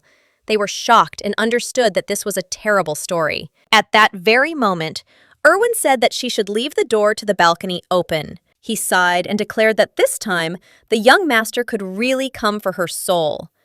Erwin said that if the master behaved normally with her, she should immediately turn into a rabbit and run away. He said that the hawk, despite his slight inadequacy, would not abandon her in such a situation. He said that he was afraid of the possible consequences, so it would be better for them not to fly to his room, and it would be better for them to go to the ladies' room. Vivi asked what he meant by a normal attitude towards her. He said that the young master can behave like a gentleman. At that very moment, the young people were taken aback as they heard a noise outside the door. Vivi screamed as she realized that the young master had already returned. She turned to them and shouted at them to run away quickly. But at that very moment, she saw that the young man had transformed into his animal form. She looked after them, puzzled, because she understood that he quickly realized that he needed to run away. A moment later, the young man bowed to the gentleman and was about to leave. Vivi thought for a moment and wondered what would happen if the young man behaved normally. She imagined this picture in her head, and she wondered, what if he spoke to her politely? She didn't know what to do if he behaved gallantly towards her. Meanwhile, the hawk looked at the young lady with puzzlement as he saw that she was already deep in thought. She understood that she had to calm down, because help was already ready outside. She knew that if he behaved normally, she would immediately run away. Vivi understood that Madame and Grandfather would never abandon her. A moment later, the young lady was taken aback as she saw the young gentleman in beast form. She looked at him in bewilderment, as she had expected something completely different. For a moment, the young lady stared at the young gentleman who stood next to her and yawned. She didn't know what to do in this situation, and a moment later, Ahin simply jumped onto his bed and lay down quietly. She slowly approached him and asked if he had had an attack. She realized that he was avoiding repeating her questions from yesterday. Vivi looked menacingly at the young man and asked what he had done. She wanted to know why he was angry with her, but he just looked at her with a smile and winked. She came closer to him and looked intently into his eyes. At that very moment, she reached for his tail and asked him to calm down. But a moment later, he took his tail back, and she was taken aback as he brushed her off. Vivi knew she had to calm down and talk to him softly, kindly, and calmly. She sighed and calmly stated that yesterday was the anniversary of his father's death. And instead of comforting him, she began to interrogate him, so she asked for forgiveness. But he only snorted in response. She looked at him menacingly, as she just wanted to hit him. The young lady was shocked and wondered if it was always this hard to talk to animals. She knew she had to restrain herself because she couldn't go to jail for murder. Now she realized that he had always endured this. Vivi couldn't stand it and said that he shouldn't be angry. She wanted to know what was the matter. Venya saw that he was writing something with his tail in the air. A moment later, he said that she was a cheating rabbit. She was taken aback and angrily asked why she was a cheating rabbit. At that very moment, she looked at him with fury and asked why he had turned his butt towards her. She screamed that she would hit him. Vivi screamed and demanded an explanation from him. Otherwise, she would have beaten him up good. At that very moment, he began to draw words in the air, and she read the lion's name. He said that since she had not told him about the lion, he would not tell her anything about himself. At the same time, the young lady was furious. She did not understand where the logic was here. She shouted that these were completely different situations. She said that she had not hidden anything from him at all, because since returning to the head's estate, she had never met Lev. At that very moment, she saw his menacing gaze after she called the lion by name. Vivi was shocked and said that this was a complete upset. She wanted him to say directly what he was not happy with. She was puzzled and did not understand what was going on and why he was acting so strangely.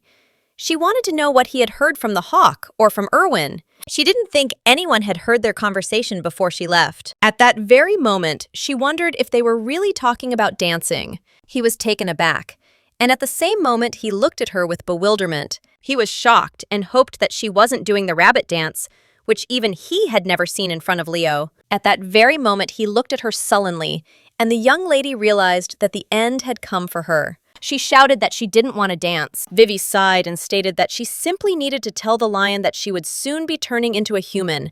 And then she was very worried that Togo herself, without noticing, used the signal that they had previously agreed on. She sighed heavily and asked him to look at her, but he refused her such a request. Vivi, looking at him, declared that the next time she turned into a rabbit, she would definitely dance in front of him at least a little. At that very moment, he beamed before her eyes. She sighed heavily, as she was glad that he finally looked like himself.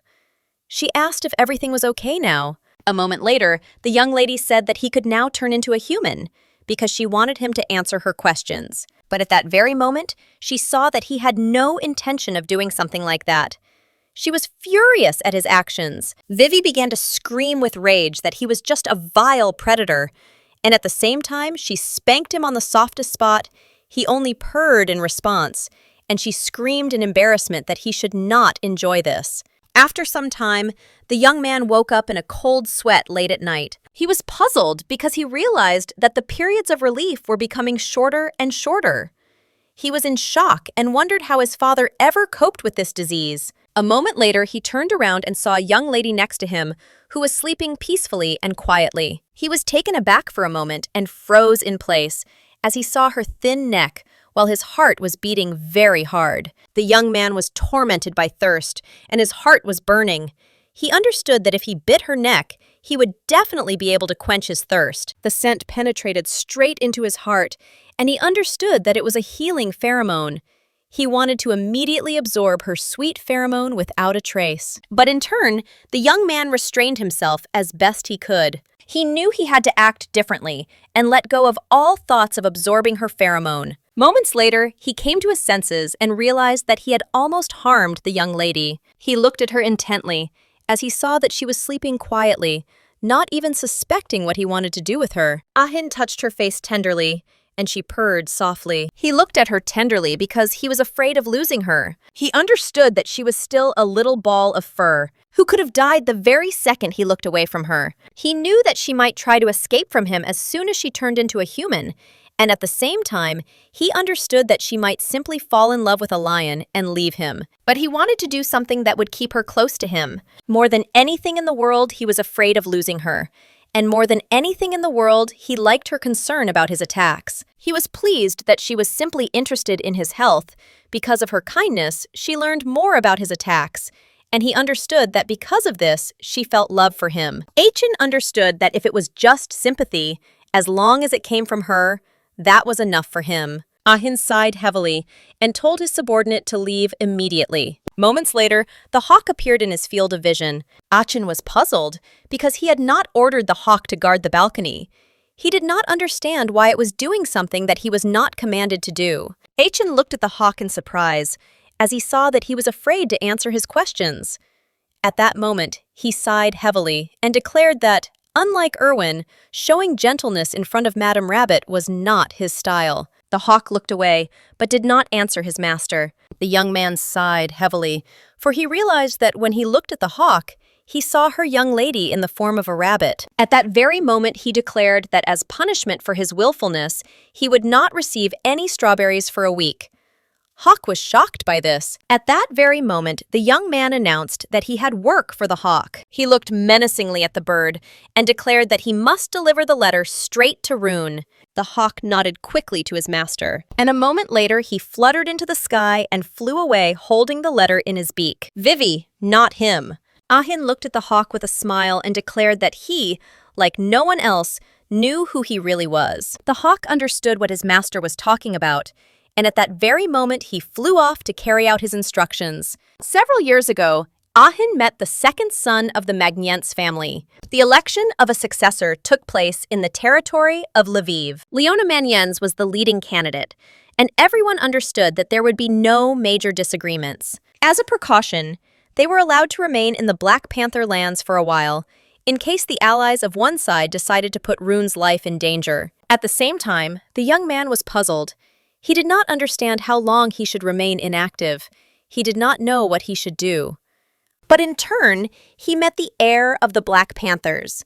He saw before him an insatiable boy who got everything when he wanted something. He sincerely envied him, but at the same time, he said that he slept hugging a nasty toy, although he was already an adult.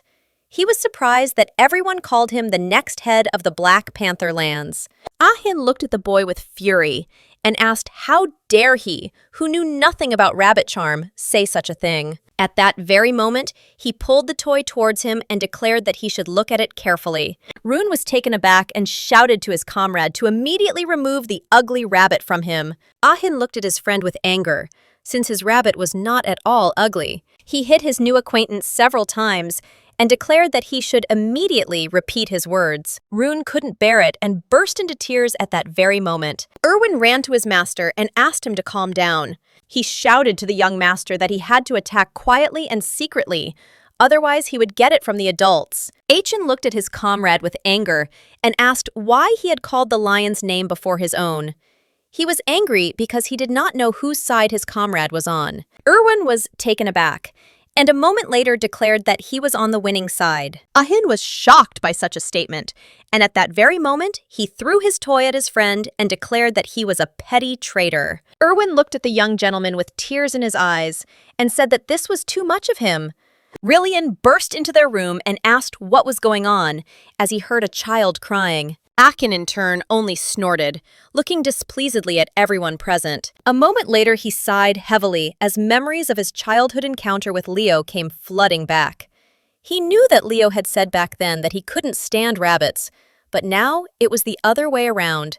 But he didn't want to let him get what he wanted. Sometime later, the young man received a letter from his dearest friend, who wrote that if he showed his face again at his birthday party, he would kill him. Rune was puzzled by the contents of the letter, but he did not understand why his friend wrote such a letter to him at all. Leston sighed and stated that since the young gentleman had written something like that, they might not have gone to the celebration. After all, they didn't have to go to such an event at all.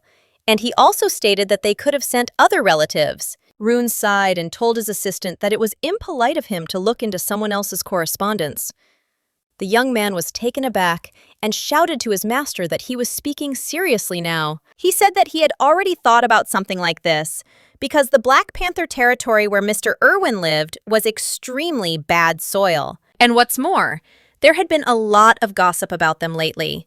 He was worried that his master might be in the spotlight because of the upcoming event. Rune, of a different opinion, said that he could meet with a forest nymph, but his subordinate said that he was still a lion, and a lion could not be afraid of a rabbit. A moment later, the young people, puzzled, screamed in limbo. Leston, looking at the young lady, greeted the heiress of the family. She looked closely at the young people but did not answer. A moment later, she stated that they could have avoided the hassle and simply gone to the reception, since such visits were the direct responsibility of allies. She looked menacingly at the young men and declared that she had decided to become an ally precisely because of them. Rune was taken aback and asked his sister to let them go. She said that in this way, they would be able to win in a direct confrontation, and he would no longer have to figure out who to chase. Leston, in turn, was taken aback and declared that he had to go about his business. Rune looked away from her and stated that he didn't know what to do. She looked closely at her brother and wondered if it was all about the nymph from the rumors. At that moment, he was taken aback, and she saw the expression on his face. After a moment, she finally let go of the young people, and they breathed a sigh of relief. She looked at her brother intently and declared that he should simply go and steal the nymph that he treasured so much. She said that once he had her, his sister would take care of dealing with the madman from the Black Panther clan. Rune was taken aback for a moment and froze in place. A moment later, he sighed heavily and asked if she hadn't noticed that he had returned home completely alone. He stated that the nymph had already driven him away, while his assistant froze in shock, as he had expected something completely different. Leston was shocked and did not understand when she managed to drive him away. He did not understand why she drove him away, and therefore he wondered if his master had been driven away right from the Rabbit Lands. Rune sighed heavily and asked his subordinate how many times he needed to be told that she had simply driven him away and that all other questions were simply pointless. The young man was puzzled and shouted at his master that he should have asked him for advice, because knowing him, he could have told her something very strange. The young lady sighed heavily and asked what good was his face, which he was proud of, since he had suffered defeat. She shouted angrily that since it was useless, then he should take his original form and perform his mating dance. At that very moment, she threw the young people out. They were puzzled because they did not expect such a thing from her. Leston sighed heavily and declared that he would definitely have a bruise after the beating, but a moment later, he asked the gentleman how he felt. Rune, in turn, wondered if he should return to his lion nature and actually perform the mating dance. He laughed as he realized that the rabbit would be able to do the pirouette. After some time, the young man slowly got ready. Vivi looked at him in surprise and wondered why he was getting ready on his own, and at the same time, she asked what he was talking about. He said with a smile that he was talking about his first pheromone attack, which happened at the age of 15, and it happened right after the coming-of-age ceremony. Vivi was shocked by what she heard. She asked how many years he had been putting up with this, but he said with a smile that she would find out the rest herself. She looked at him in bewilderment, as she did not expect to hear such a thing. He smiled and said that he was too busy and didn't have time to dance now, but she would still go ask his grandfather or mother for such information. At that very moment, she stood in front of him and stopped him because she wanted to have a normal conversation. At that very moment, the young man knocked on his master's door and announced that he had a very busy schedule today, and therefore it was time for him to go. But the young lady only looked at him menacingly, as she had no intention of letting him go anywhere. He looked at her with bewilderment and asked why she was following him. She sighed heavily and said that he should just figure it out for himself. Vivi said they had been going out to do errands together lately. She screamed that he could just put her in his pocket. The young man froze in place in surprise, as he did not understand how he was supposed to do something like that. He asked in surprise if he should really put it in his pocket. And at that very moment, she realized that she had said something absurd. He looked at her with a smile and said that he couldn't do this now. Vivi sheepishly stated that she knew about it herself. He smiled and said that she was now too big for his pockets.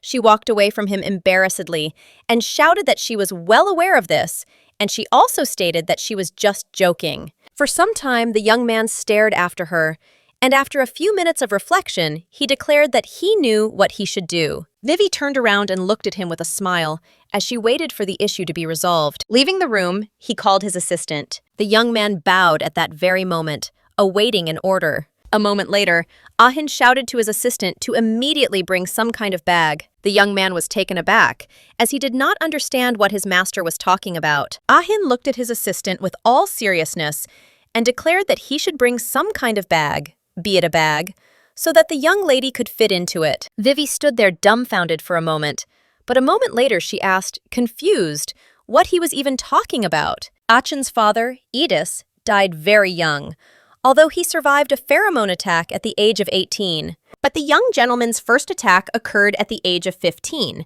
which was too early for him, and the young lady wondered how much he had suffered from loneliness and fear in the face of death. She really hoped that she would be able to help him soon. She understood that she would do anything, even if it meant sacrificing her human form. She understood that she would take the form of a rabbit, in which it would be easier for her to control her pheromones.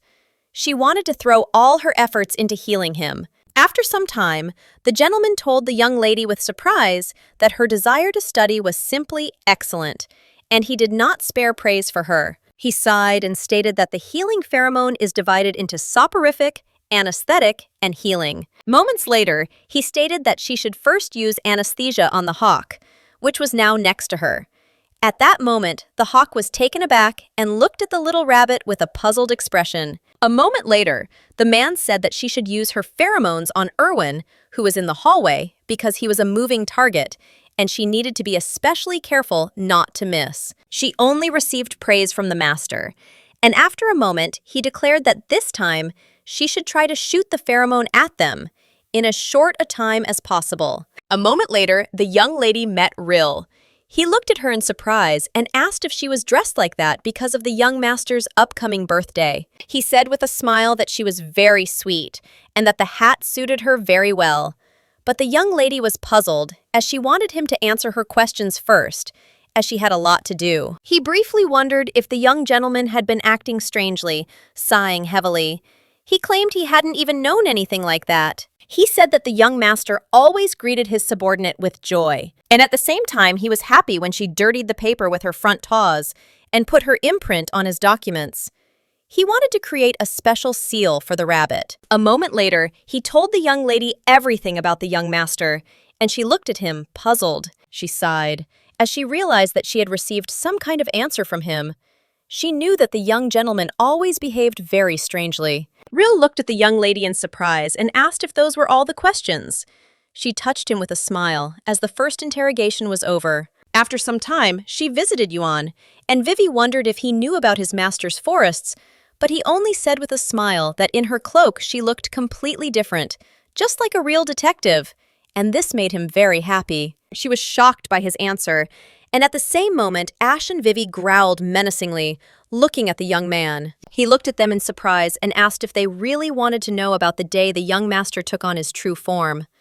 She winked at him with a smile, which was spot on. He sighed heavily, as he understood that this was a very difficult question, because in fact, he did not know when exactly the young master had approached him, since the end of the working day was approaching, and his only duty was to accompany the master to the bedroom. She sighed heavily, as she understood that this was very suspicious, because he said that he turned around just to scare her. She understood that if he had done it on purpose, then he could have taken human form already in the bedroom. At that very moment, she was so taken aback that she understood. She wondered if he had had a seizure that day before he came into her bedroom. She looked at the young man, wanting him to tell her immediately more about what had happened that day. A moment later, Erwin entered their room as he brought documents to his master. But at that very moment, he was taken aback and growled. He shouted to his master that Mrs. Rabbit had attacked everyone with her sweetheart again. He shouted and called for his master to come immediately and see everything with his own eyes. At that moment, Lord Rillian peeked out from around the corner and asked who was attacking whom. At that very moment, the gentleman saw the young lady in the form of a rabbit. She was taken aback as she realized that she had to run away faster. At that very moment, she mounted Baru, and they raced on at full speed. Mr. Rillian was furiously shouting at the young lady to stop, as she had attacked the servant and was now going to turn the whole house upside down, while she knew that her interrogation was over. After some time, she visited Madame, and Madame said with a smile that she had been expecting her at about that time, because in her house it was she who could give her the most exhaustive and desired answer. The madam told the young lady with a smile that she had probably come to ask her the questions that had been bothering her, but to which she had never found an answer. She asked the young lady with a smile to come closer to her. At that very moment, Madame's expression changed, and she declared that in order to get what she wanted, she had to pay the exact price. After a few minutes, Madame Tiazzolo sighed heavily as she finally got the young lady in order. She looked at the cute little bunny with a smile, as she noticed that the translation was quite difficult for her. Vivi was shocked as she was dressed up as a ballerina. She looked at Madame in bewilderment, as she did not understand why she had dressed her like that. But at the same moment, she realized that Madame wanted her to dance. The Madame sighed heavily and stated that her son had told her that the young lady had danced before Leo. Vivi, in turn, wondered why Madame had dressed her in such an outfit and why she had raised such a topic. She looked with horror at Madame, who looked at her with a joyful smile. Vivi was puzzled by everything that was happening, but at the same time, she understood that the inevitable was waiting for her. A moment later, she gracefully pointed her toes and moved as if she could feel the wind with her whole body. She was moved by pure and sincere girlish feelings in her heart, and at the same time she fluttered like a bird in the sky, She wanted everyone to look at her because it was her dance. Madame, in turn, rejoiced, looking at the little rabbit, since this dance was inimitable. She said, with tears in her eyes and a gentle smile, that the young lady was indeed talented, as the rumors said. She said that at their banquet, she would look perfect. Vivi was shocked and knew it was very shameful. But she wondered, what if she had lost consciousness and only woke up now? She just wanted to hide so no one would see her. The madam looked at the young lady with a tender smile and thanked her for such a thing, as she had not had such fun for a long time. She stated that Vivi showed her a delightful dance, and now it was her turn to repay her. Valens looked closely at the young lady and asked if she really wanted to know about her husband and the pheromone attacks. Vivi nodded in response, as that was the main question that interested her. The lady smiled and stated that her son had just recently confessed to her that he had actually been suffering from seizures for quite a long time. She stated that there was no cure for it, and for this reason, he hid the truth from her. Vivi was surprised that the young man actually told his mother about something like this. For a moment, Madame looked at her and asked if she knew anything about the limits of the suppression pheromone's power. The madam stated that this was a pheromone that even her son, who was the heir of the family, was unable to control because the limits were so unknown.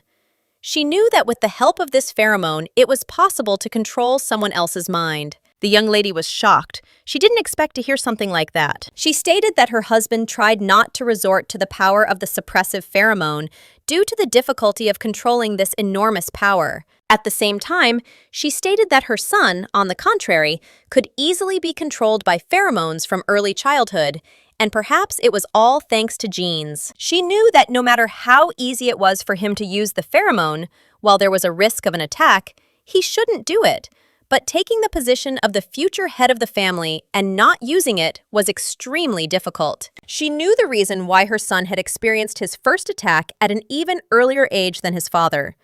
Madame sighed and stated that at some point, the anesthetic pheromones stopped working on him. She realized that this was most likely the reason why he constantly tried to hide from them when he had seizures. She screamed and asked her husband to stay in the bedroom, but he did not listen to her. She knew that her husband was a very stubborn man, but later, in the midst of another attack, he closed his eyes forever, and their son became the first person to find it. She smiled and stated that her son often played with his father, was fine, and that was why something like this happened. The madam looked at the young lady with a gentle smile, but a moment later, she was taken aback and asked why she was crying. Vivi raised that the lady was very strong, but she was not like that. Madame looked at her tenderly and wiped away her tears. She said with a smile that her son had since drawn his own conclusions, and what had happened to his father had shown his possible fate. She knew that he was a smart boy from an early age, so no matter how hard she tried, she could not hide the truth from him. Madame stated that after his coming-of-age ceremony at the age of 15,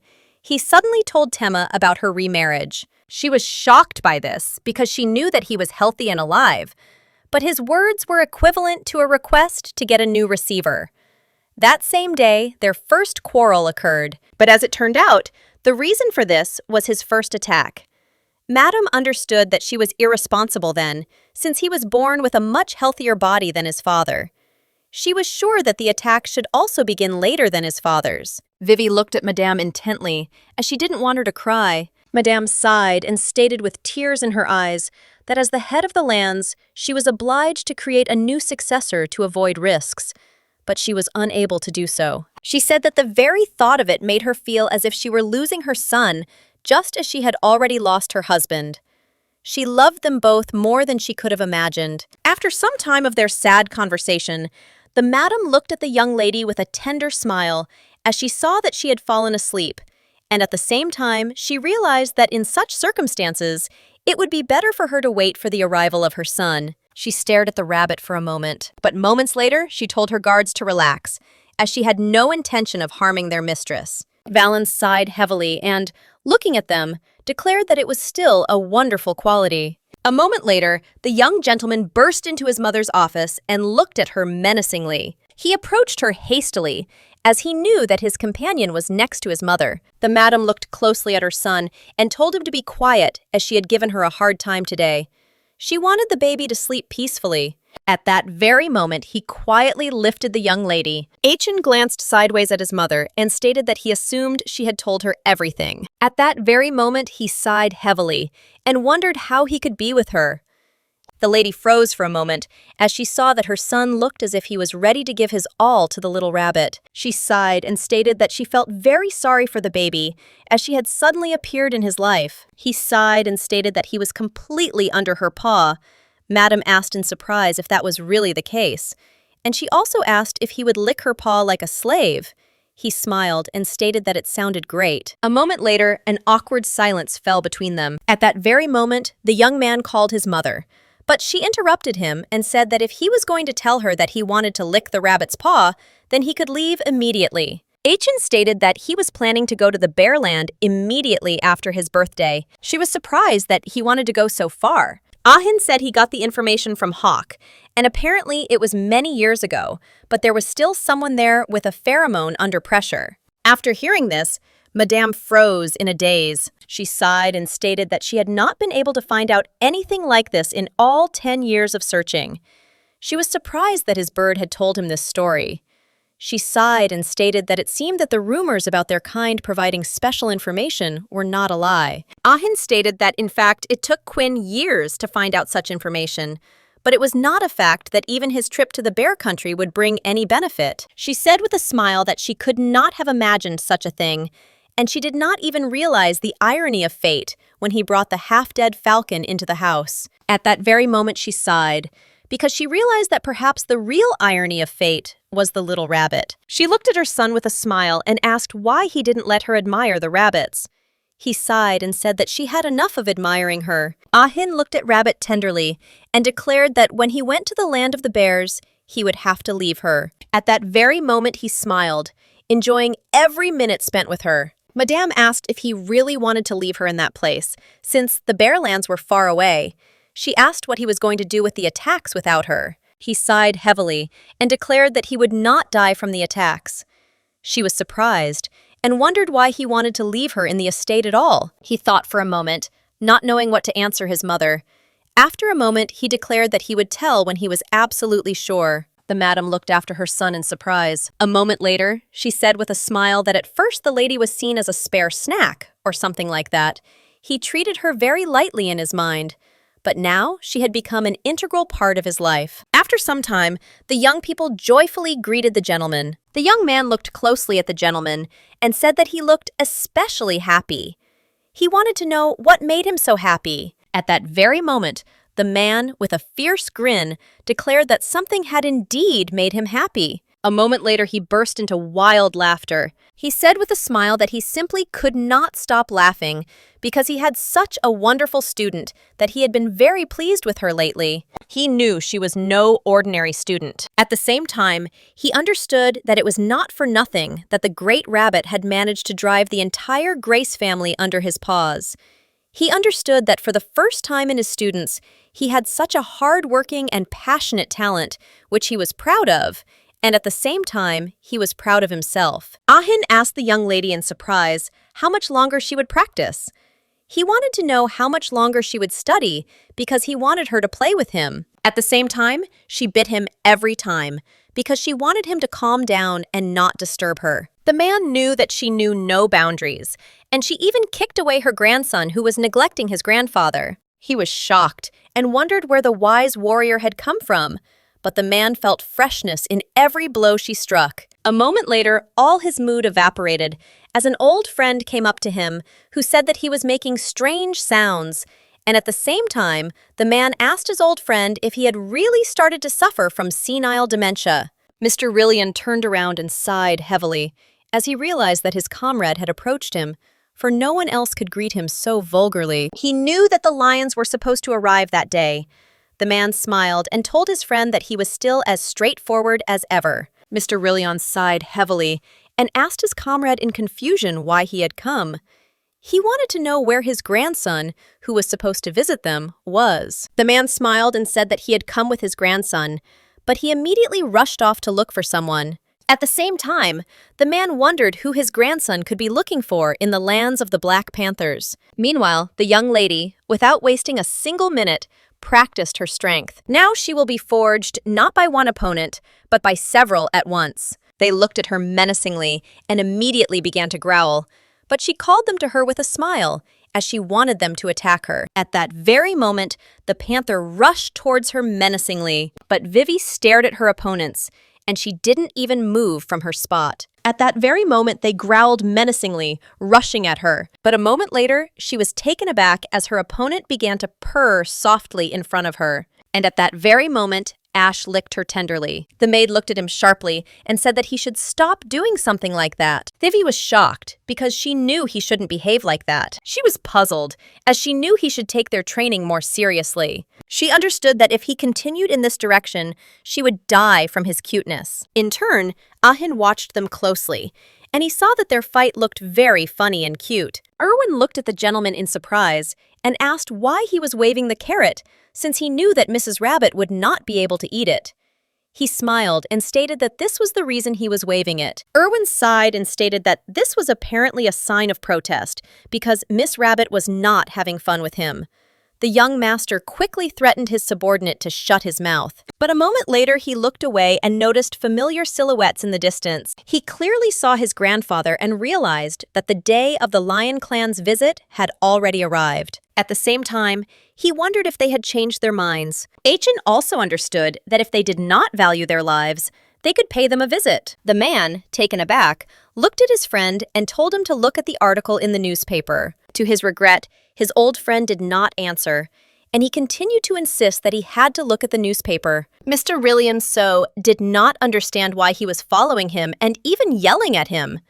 The man stated that he wanted to clarify something with him regarding the rumors in the article. Mr. Rillian sighed heavily, as he understood that everything was already clear, because the story of his grandson and the nymph was captured there. Mr. Rillian sighed heavily and asked his friend if he really believed everything that was written in the newspapers.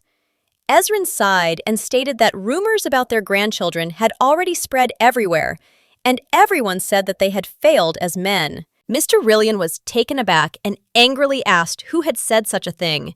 He shouted that his grandson was fine below the head. Ezrin sighed and stated that his grandson was also fine, except for the dull look in his eyes. Meanwhile, the servants looked at their masters with bewilderment, and at the same time, they simply wanted to pretend that they had not heard such a thing from them. Ezrin looked at his old friend with a smile and stated that, judging by his reaction, he had worried for nothing. Ezrin said with a smile that his grandson would hardly compete with a dancer who didn't even know the simplest steps. Ezrin asked with a smirk, "What about nymph?" He was surprised that everyone still used such a village word.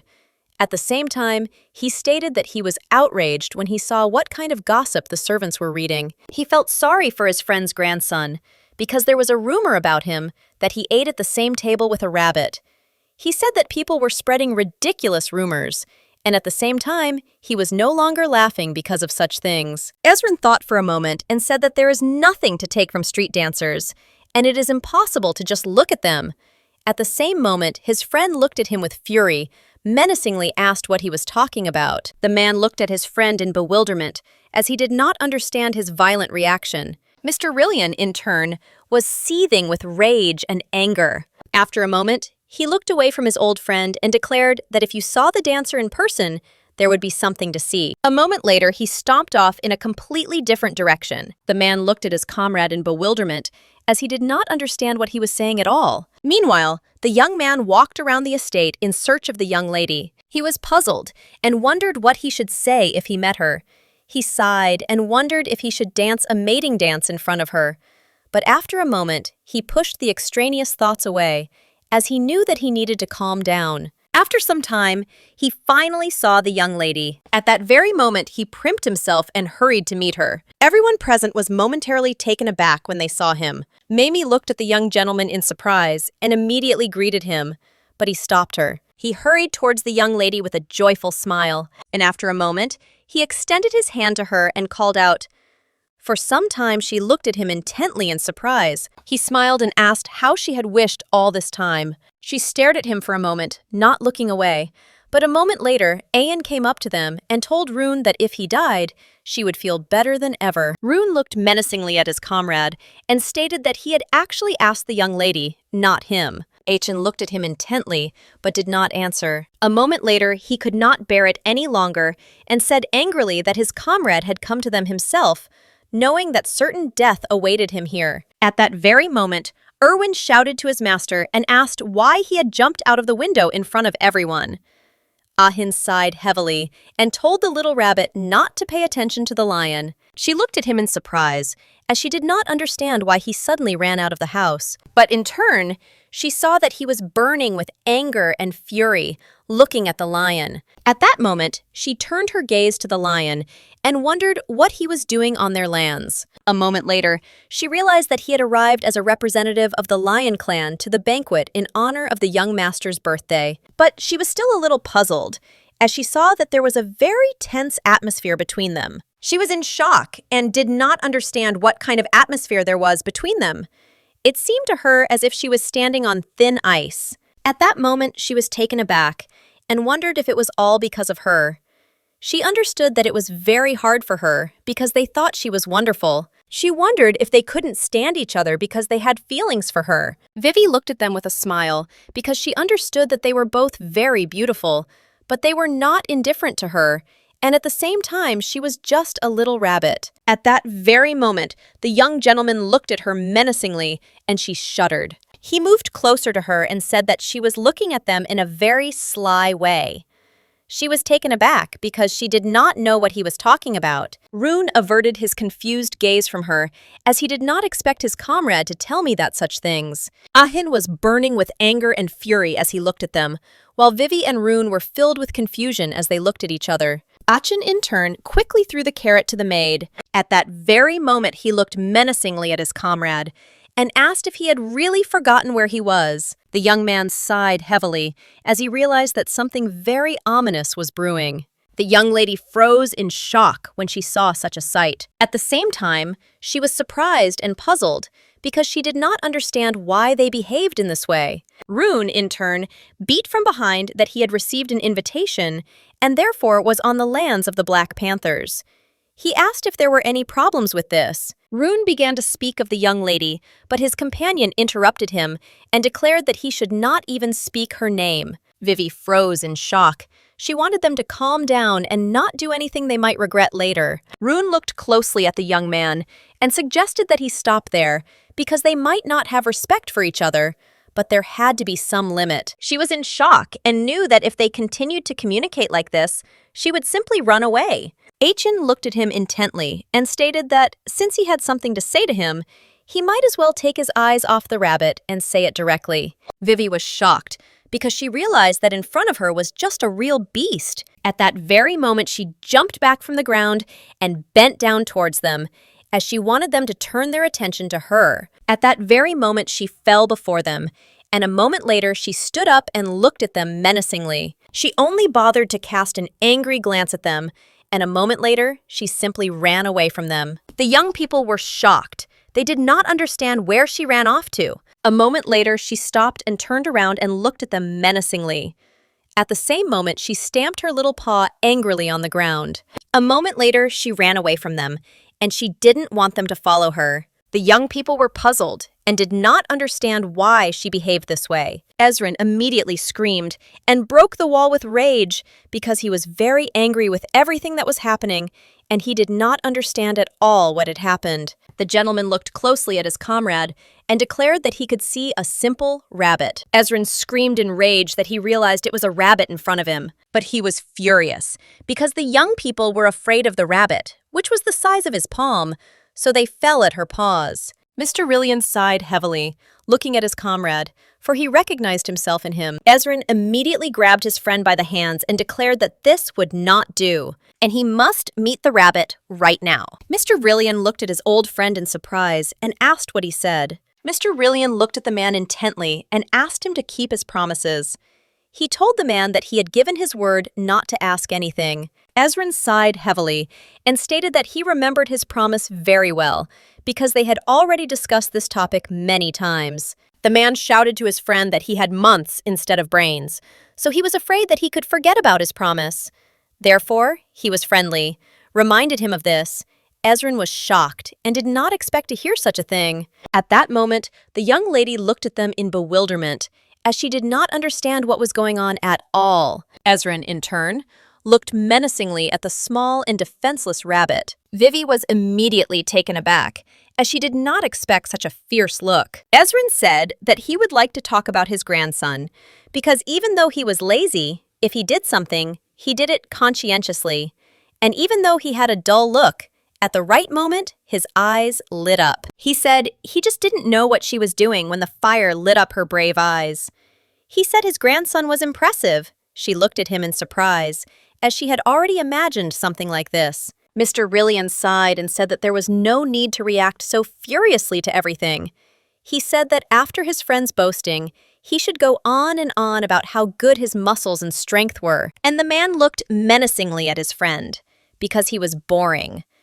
At that very moment, they began a verbal altercation. A moment later, the man sighed heavily and declared that he had nothing more to tell her. She pulled the dessert out for him because she knew he could continue bragging, but he didn't seem like a bad person to her. The man was taken aback, as he did not expect such a thing from the tiny creature. But after a moment, he tensed up and glanced sideways out the window as he heard a noise. After a moment, they looked intently at the window, but they were wary. Ezrin Grosno announced to everyone present that they had an uninvited guest outside their window. The gentleman stated that no one could get past their security. Ezrin said with a grin that in the chaos of preparing for the banquet, no one knew what kind of weasel in its true form could have slipped through to them.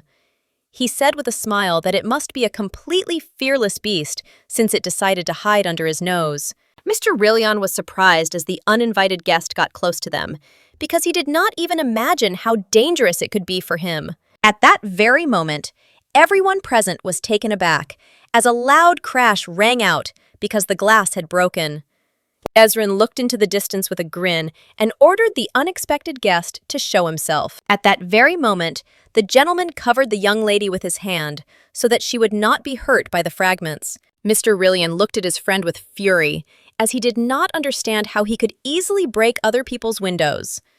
The man said with a smile that it was just a warning blow, and in the end, he would pay for the window. Mr. Rillian shouted angrily at his friend that he had asked him to behave normally in his house. Rune looked at his grandfather intently and said that he should behave appropriately. The man sighed heavily and looked menacingly at his grandson. Rune was shocked and shouted to his grandfather that a little more and he would be all in pieces. Ezrin sighed heavily as he looked at his grandson, but he also wondered why he had climbed through the window, since there was a door in the room.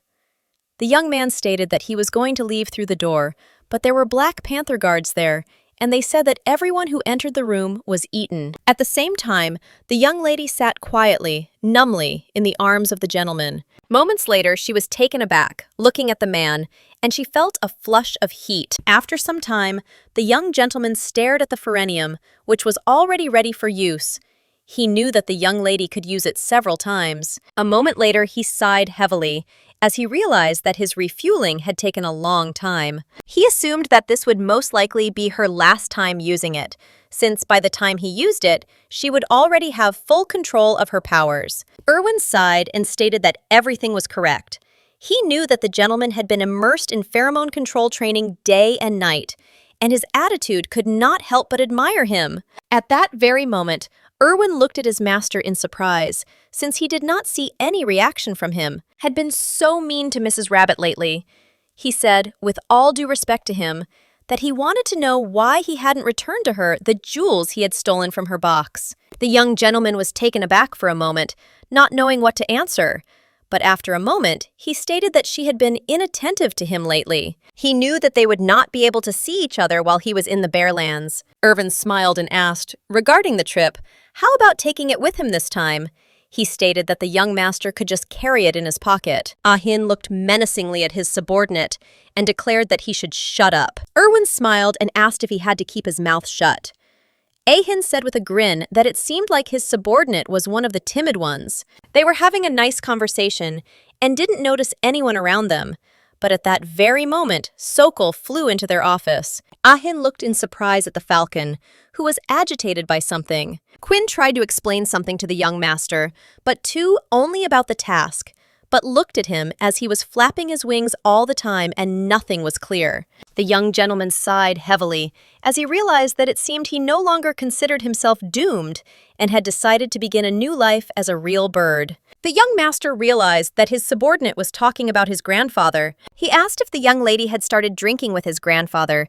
Quinn quickly nodded his head in agreement. Ahin sighed heavily and asked his subordinate to continue the story, since he had not noticed anything special in this one. But at that very moment, he was taken aback and called his subordinates. Moments later, they hurried to meet the young lady. He was puzzled and did not know if his grandfather knew that the young lady, under the influence of foreign pheromones, could turn into a human. He understood that there would be no problems with his grandfather, but he would not have any problems with Lev. At the same time, the young lady looked at the lion in bewilderment as his pheromones penetrated her. Vivi was in shock, because she understood that at this rate, her pain would return, and she would turn into a human right in front of them.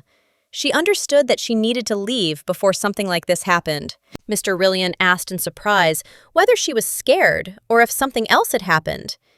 At that moment, the man was taken aback and asked her for forgiveness. She was puzzled, because she understood that they had nothing to do with it. At that very moment, she looked at her comrade, and he asked what was the matter. She came closer to him as she wanted to explain everything. He looked at her intently and, shuddering, asked if she was really so excited because of that one. At that very moment, she bent down towards him as if she wanted him to catch her. Everyone present was shocked by her action, as they did not expect such a thing. At that very moment, he caught her, but in turn fell to the ground with a crash. She smiled and praised him for his good reaction. Without wasting a single minute, she jumped away from the lion and ran to the exit. She knocked on the door because she wanted her maid to open it for her and let her out. Rune came closer to her and, taking her in his arms, asked what had happened. He also said that he would open the door for her right now. After a moment, he looked at her closely and realized what was happening, but he still wondered if she was transforming. She nodded in agreement, but the young man was taken aback as everything happened very abruptly. At that very moment, he hid her and carried her out into the corridor. But at the same time, he was puzzled, since he did not know where he could have hidden her. The man looked after his grandson in surprise, since he did not understand what was happening at all. At that very moment, she began to wave and signal to him, as she remembered Pherenium, since Achin had said that today he would give her a new one. She knew that she had to go after him. The young man was taken aback and, asking for forgiveness, stated that he had not yet mastered the language of rabbits. She was in shock and understood that there was no time for this. She wanted him to let her go immediately. Rune immediately asked if she really wanted to go to Ahin. She was taken aback for a moment, as she did not expect to see such an expression on his face. But after a few moments, the young man finally let her go and said with a smile that it was time for her to go. She froze for a moment and looked at the young man with a puzzled expression. But at that very moment, she threw all her thoughts aside and ran. Moments later, the young lady ran down the corridor at the speed of light, thus frightening the local servants. Yuan shouted after the young lady to be careful, otherwise she might fall. Vivi was in shock and did not understand how much time had passed, but she understood that trouble had befallen her, and she could not have fallen in the corridor. With tears in her eyes, she screamed and mentally asked where her savior was. A moment later, she stood frozen in a daze in the middle of the corridor and wondered where the young master was, because she understood that at this rate she would have to turn. But a moment later, she came to her senses, as she heard the voice of a young gentleman who was running towards her at full speed. He sighed heavily and looked closely at the young lady in the form of a rabbit. At that very moment, she shouted that trouble had happened, and at that very moment she turned her back to him. She wanted to explain that she was with Lord Ezrin, when suddenly she began to address. She was out of breath and her heart was pounding wildly, while the young gentleman looked at her with puzzlement, as he saw that she simply turned to him with a beautiful place and wagged her tail. She understood that she would soon turn into a human, so she tried with all her might to explain to him everything that was happening. But at that very moment, she declared that she needed Pherenium. The young man looked at this spectacle with bewilderment. After all, she tried to explain everything to him, but it so happened that she danced in front of him. She looked at her savior with fury, because she did not understand why he stood and trembled, since she understood that they could not delay. She came closer to him and tapped his leg with her paw. She did not understand why he froze. At that very moment, the young man came closer to her and, asking for forgiveness, declared that everything was ready. Akin held out Pherenium to her, and with that, the young lady breathed a sigh of relief. A moment later, she began her transformation into a human. Without wasting a minute, the young gentleman grabbed her and wrapped her in a blanket.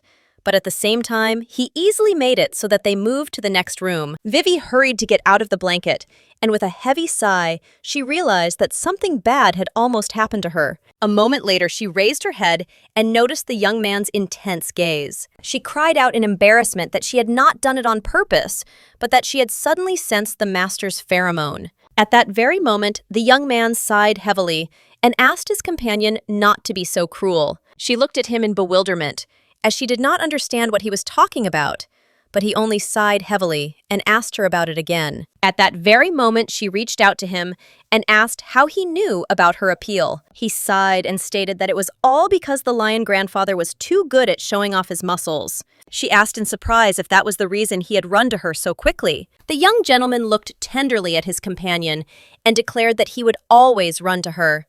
She was taken aback, as she had not expected to hear such a thing. But at that very moment, he asked with a smile if she really thought it would be different. At that very moment, the young people looked at each other intently, and they were very embarrassed. A moment later, they reached out to each other as if they wanted to kiss. But a moment later, the young lady heard a knock on the door and mechanically pushed her companion away, hitting him in the face. Meanwhile, the maid apologized to the young masters for disturbing them, but she also informed them that she had brought clothes for the young lady. Vivi shouted to her servant with a joyful smile and thanked her for this. After some time, the young man stood quietly near the door, after everything that had happened. But at that very moment, he remembered the human form of the young lady. After all, she was very sweet and beautiful, and also charming. He sighed heavily and burst into tears with embarrassment. But at the same time, he realized that he would soon go crazy. He was puzzled, because he knew she was very beautiful and had eyes only for him. Yet, he couldn't take his eyes off her. At that very moment, he remembered her recent dance. At the same time, the young gentleman became furious as he realized that the lion had seen the dance first. Meanwhile, the Black Panthers looked at their master in bewilderment, as if they did not understand what was happening to him at all. But after a few minutes, Vivi came out to him with a joyful smile. She looked closely at the young man and asked how long he had been waiting for her, but at the same time, she apologized for the wait. He stood frozen in a daze and was at the same time very embarrassed, and his heart was pounding furiously. A moment later, he announced that he had not waited for her too long. The young people looked at each other intently for a while. Mamie, in turn, quickly took the Black Panthers away, as she wanted the young people to talk in private. Akin looked at his companion with a gentle smile and invited her to take a short walk. She looked at him in surprise and, looking away, asked if they would really go like that. She sighed heavily and stated that they could be noticed, and that it was very indecent. Ahin looked at his companion in surprise and asked why she thought so. He also asked if she had never been accompanied by anyone. She sighed heavily and stated that this was true. Akin looked away from her and timidly stated that he was actually in the same situation. She looked at him in surprise and asked with embarrassment if he really had no one with him. She wanted to know how he had attended dinners with his mother before. He sighed and stated that the heads of the Black Panthers always entered the reception halls alone. At that very moment, he extended his hand to her, but the young lady froze for a moment. A few seconds later, she came to her senses and, smiling shyly, took his hand. He smiled and said that if she didn't like it, then she could think that they were walking and he was holding her front paw. She was shocked and screamed that now he was holding her hand, not her paw. He smiled and said that for this reason, she could simply imagine a different picture. A few minutes later, the young lady turned around and was momentarily taken aback as she saw the servants looking at her with a smile. She looked at her companion in surprise, as they were actively whispering to each other and saying that it was the first time they had seen Mrs. Rabbit in human form. She burst into tears as she realized that the terrible predator really was a fool. She knew that he was the next head of the family, and while there was nothing good in behaving like this in front of the servants, She understood that it would be better if he did not go with her. A moment later, he announced that after his birthday, he would have to go to the Bear Land. She looked at him in surprise, as she did not expect to hear anything like that. But at that very moment, she said that she would also go with him. Unfortunately, she did not have time to finish speaking when suddenly they heard a scream. Mr. Rillian shouted furiously at Erwin and declared that the rabbit was missing, but that he was just walking around and chilling. Erwin was in shock and shouted at the gentleman to calm down. The man shouted that she must have been very scared when that ignorant man used his pheromone. He was very worried and puzzled because he understood that the small and timid rabbit could not stand such a thing. He shouted that for this reason, it was necessary to find her before his grandson went crazy. But at that very moment, the young lady disturbed them and called out to her grandfather with a smile. The man froze in place when he heard her beautiful voice. At that moment, he turned around and looked at them with bewilderment. For a moment, he stood there in a daze, looking the young lady up and down. But at that very moment, he turned his gaze to his grandson and back to the young lady, for he saw that they looked harmonious. A moment later, he came to his senses and realized that there was chemistry between them. At that very moment, he shouted to Erwin that they had to go and look for the rabbit right away. Erwin looked at the gentleman in surprise, not understanding what he was even talking about, since the rabbit was right in front of him. The man was furious and shouted at the young man not to spoil all the raspberries. He shouted at him that his sixth sense told him that the rabbit was now in the stable. The gentleman shouted that a gorilla worked in the stable and that a little rabbit was in close contact with him. Erwin looked at the old man in bewilderment and shouted that this was not so, but the old man did not want to listen to him. Vivi looked after them with bewilderment, as she did not understand what had happened. Achin looked at his companion, because he knew that some lion had seen her dancing and even called her by name. But what annoyed him more was that she was still in close contact with the gorilla. The young lady was taken aback and shouted that this was not true at all. He looked at her menacingly and asked if she would like to go to one of the spare rooms and discuss this matter in more detail with him. After some time, the young master handed over the beautiful artifact to his companion. At the same time, he said that he was giving it to her. She was surprised since no one had ever given her something like this before. At that very moment, she said that his birthday would soon be passing. He said with a smile that it was so.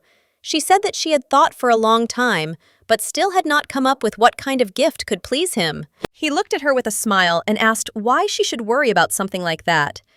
Vivi said that she wanted to give him something.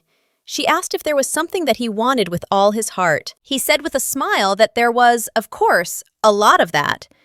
She asked with a smile what it could be. Ahin looked at her and declared that when they quarreled, she should not run away from him, neither into Irvin's pocket nor into the maid's room. She looked at him in bewilderment, as she did not understand what he was even talking about. She asked if he really considered this a gift. He also said that cheating was prohibited. He said that only today already, a lion and even a gorilla were mentioned. She was shocked, but he said that after turning into a human, she should stay in his house. Vivi was puzzled, since he had many desires. At that very moment, he came closer to her and asked with a smile if he could ask her for something. She was embarrassed and said that he shouldn't ask for anything else, and that was the end of the wish list. Akin, in turn, only looked at her with a smile. Moments later, he stated that he didn't want anything special. He said that if he made any mistake first, then she should accept his apology. The young lady was taken aback for a moment, as she did not expect to hear anything like that from him. A moment later, she asked if he had already done something wrong to her. He smiled and stated that so far, he had done nothing wrong. Ahin said with a smile that he was saying this just in case, because sometimes she turned into an overly indifferent rabbit. The next day, the young lady was lying in bed. Ahin sighed heavily, looking at his companion, and declared that if she was already sleeping, then she should sleep normally. Erwin noticed that when she was angry and wrapped herself in a blanket, she looked very much like a cake. He said that he actually mistook it for a cake that would be served at a reception to celebrate the young gentleman's birthday. Ahin said with a smile that they would entrust the decorations to Quinn. Erwin smiled and said that then it would be enough to decorate it with a bunch of strawberries. She was furious because she understood that they were predators and thought only about eating someone. At that very moment, she declared to Erwin that from the moment she saw him until today, She hated him. At that very moment, Irwin declared that hatred was also one of the variations of attention, and he gratefully accepted her attention to his humble person.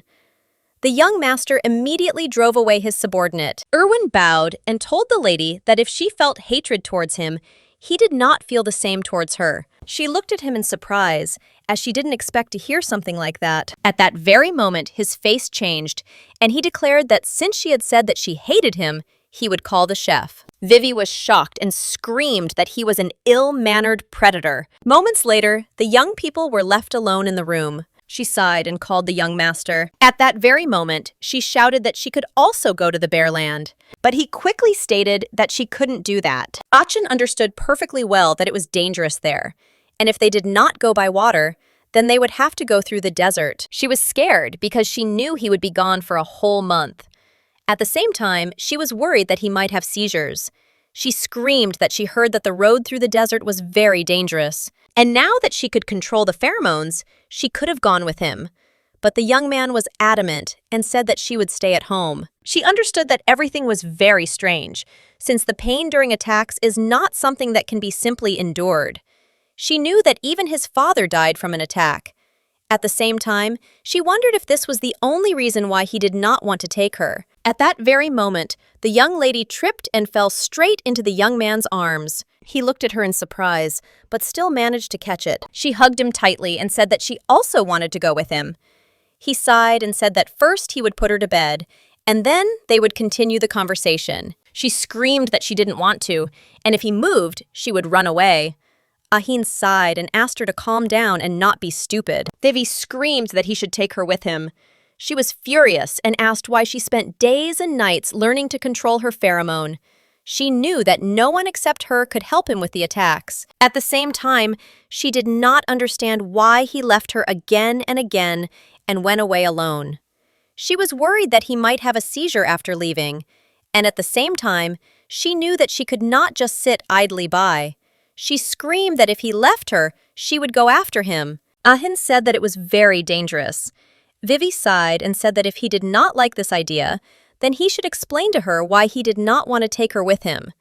But the young man only looked at her intently, unable to explain his decision. After a moment, he sighed heavily and stated that the last time she had to use pheromones to calm his fit, she had gotten into a lot of trouble. Vivi asked in surprise if he really wanted to know if it had been hard for her.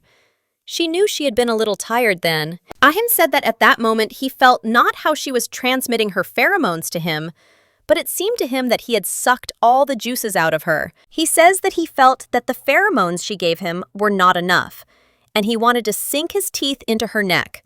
For this reason, he was based on the fact that he could harm her. The young lady was taken aback, as she did not expect to hear anything like that. Ahin said that if this happens, where there is not even a doctor, he will lose his mind again, and something irreversible might happen to her. She was shocked because she knew he was worried about her. But at that very moment, she declared that she was not afraid of such an outcome. She said with a smile that he knew very well that she was a master at running away from dangers of all kinds. He sighed and declared that he was not joking and was speaking in all seriousness. Vivi said that if she was in danger, she would simply stun him and run away. She knew that she was an excellent runner, and besides, now the probability of him biting her was much lower than the probability of an attack. She knew he wanted to intimidate her into giving up the trip, but she had no intention of doing anything like that. Vivi stated that she would do this because he was trying to distance himself from her. He looked at her in surprise and asked with a smile if she shouldn't say something like that she didn't care if he bit her because it was for his own good. She looked away from him and declared that she would run away from him until he came to his senses. He sighed and asked if she remembered that she had already asked him about this. He asked her if she remembered asking what the point of biting someone's neck was. He sighed and stated that this was how the predator marked its territory. Ahin said with a grin that he wanted to do it again, and at the same moment he asked if he could do something similar. When she was little, one maid read her fairy tales. She said that the predator is much larger and more graceful than the herbivores. At the same time, the young lady did not understand why this was so. But after some time, she realized that the predator was like that because he could enchant his prey with his beauty. At that very moment, she froze in place and felt her predator approaching her with fangs ready. She was taken aback as she realized that she was fascinated by the Black Panther. After some time, the maid looked at the young lady with puzzlement. At that very moment, she sighed heavily and declared that she would bring a scarf to cover the trail. Vivi was very embarrassed at this, and she simply could not utter a word. She was puzzled and felt unbearably ashamed.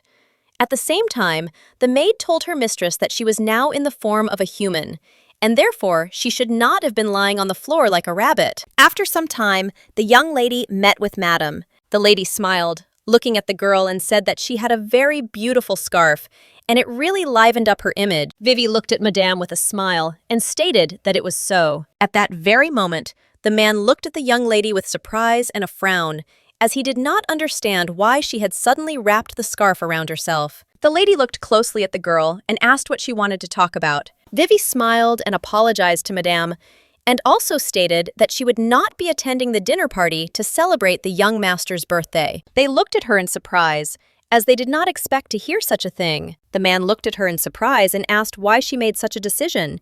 He said that if they did something wrong, then she should just tell them about it. She smiled and stated that the department was not involved in this matter. She simply thought it was better not to stick her nose into the cage with the predators. She understood that it would be scary to go there alone, so she invited the professor.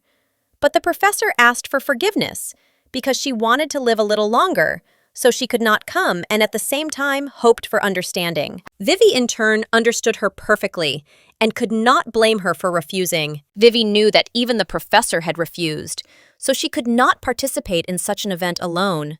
Madame sighed heavily as she felt pity, but at the same time, she said that she had already prepared several dresses for her. The young lady smiled and apologized and stated that she would definitely wear them next time.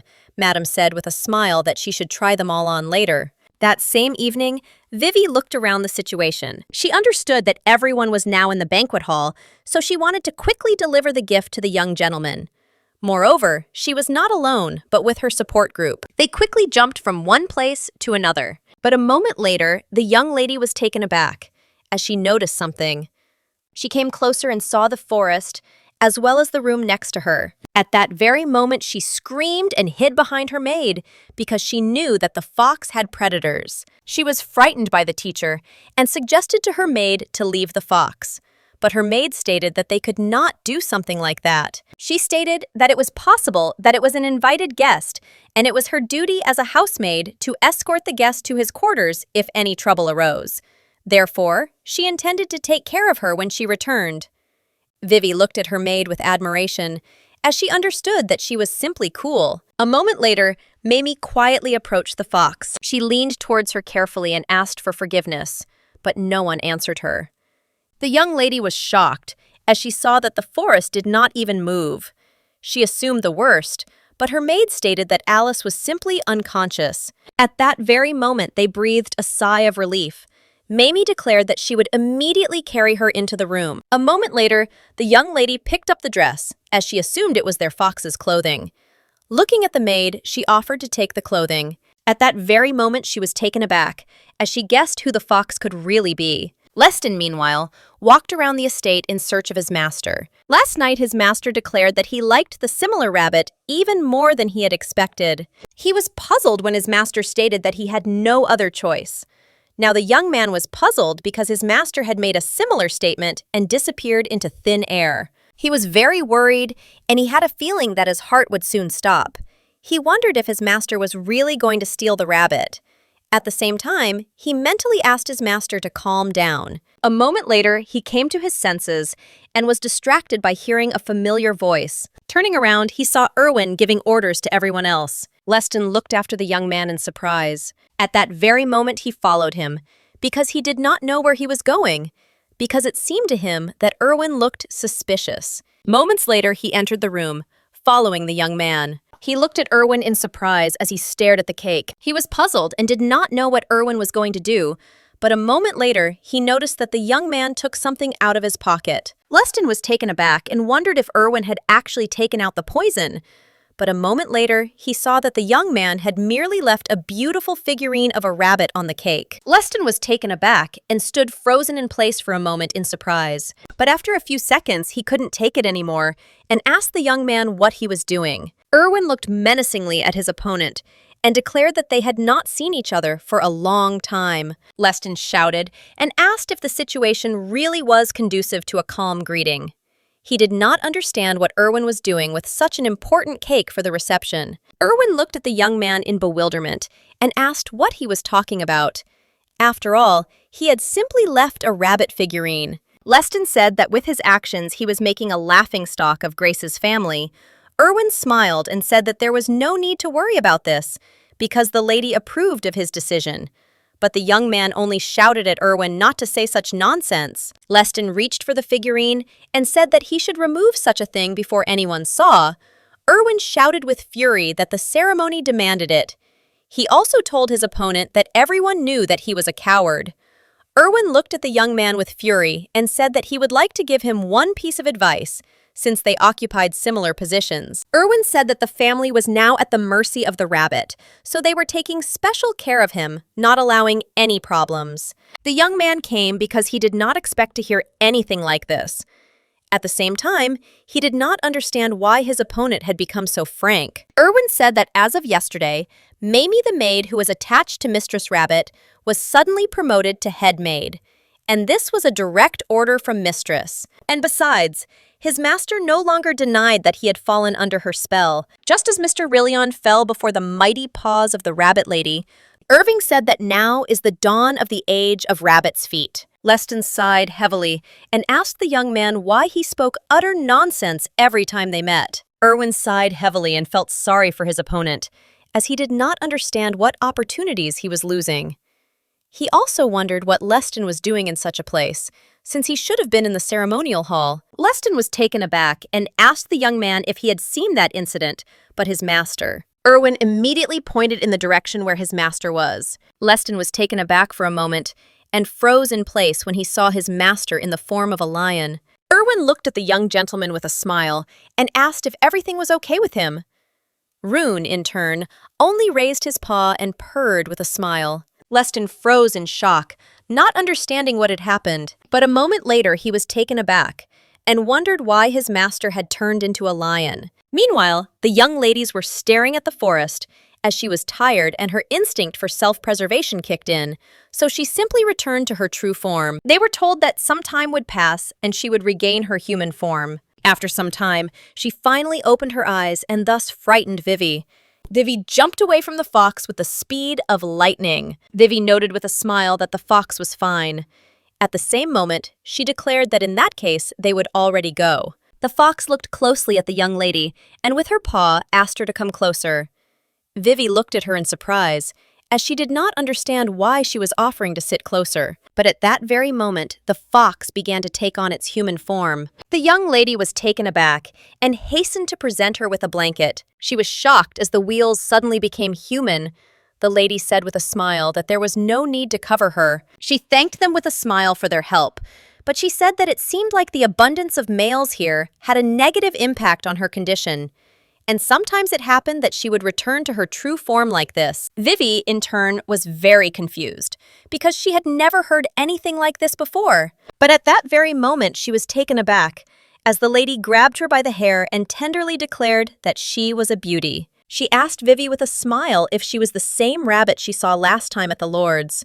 She remarked that it was surprising, because she could not imagine that a grown girl could be a little rabbit. She said with a smile that she liked her scared face. She asked if she could see how Vivi was bursting into tears. Vivi was taken aback because she realized that the predator had completely gone crazy. The lady said with a smile that it was the first time she had seen a representative of the herbivores so close. Vivi was very puzzled, as she understood that the predator was approaching her very close. At the same time, she knew that it was dangerous now. She needed to come to her senses. She looked closely at the young lady and asked if she had a wound on her neck. She stated that although the girl had red markings, she still did not look like an adult rabbit, but like a little bunny. Vivi was taken aback and wondered if she really had any red marks. She remembered her family looking at her menacingly and asking why she hadn't turned into a human. They mocked her because she could not take human form. At the same time, they said that she was no different from an animal. After some time, the young lady stood near the mirror and looked at her marks. The maid called her mistress excitedly and wanted to know if she was okay. Vivi stated that she was fine and would be out soon. She remembered how the fox had told her about the red marks, and after some time, she became convinced of her words. Vivi knew the marks weren't particularly visible, but they were there. She wondered if this was a sign that the day was approaching when she would finally turn into a human, and she thought that she would be immensely happy when that day came. But now she wondered why she was so confused. Moments later, she looked at her maid with a smile and announced that it was time for them to leave. The lady looked at them in surprise and asked if they had really abandoned her in such a state. Vivi looked at her in bewilderment, and at that very moment, the lady asked what if she fainted again. The young lady was shocked. She did not understand why predators were so cunning. She was confused because she understood that it was very difficult to deal with such pheromones. At that very moment, she fell under the charm of the cunning fox. Still, the young lady bowed low and wished her a speedy recovery. She looked at Vivi with a smile and said that she did not want to let her go so quickly. After all, she was much more interesting than the entire family of Black Panthers, and she smelled very appetizing. Vivi was frightened by her words, and at that very moment, she hid behind the back of her maid. She was puzzled and did not know what the cunning fox was saying. At the same time, she wondered if 5 men were not enough for her, and she was now targeting her. Vivi knew very well that the young lady was showing interest in Ahin. At that very moment, she couldn't stand it and shouted that he was hers. The young lady looked at her with a smile and said that it was a very interesting and sweet reaction. She asked with a smile if the girl had just spoken about the young man, Mr. Achin, and she said with a smile that it was very kind of her. Vivi was shocked and screamed that this was not true at all. But a moment later, the young lady was taken aback as she heard some kind of rumble behind the door, and at the same time, she heard a loud growl. At that very moment, the maid came to the door as she heard her comrade growling menacingly. She wanted to check everything. At that very moment, she opened the door and froze for a moment as she saw the terrible lion rushing into their room.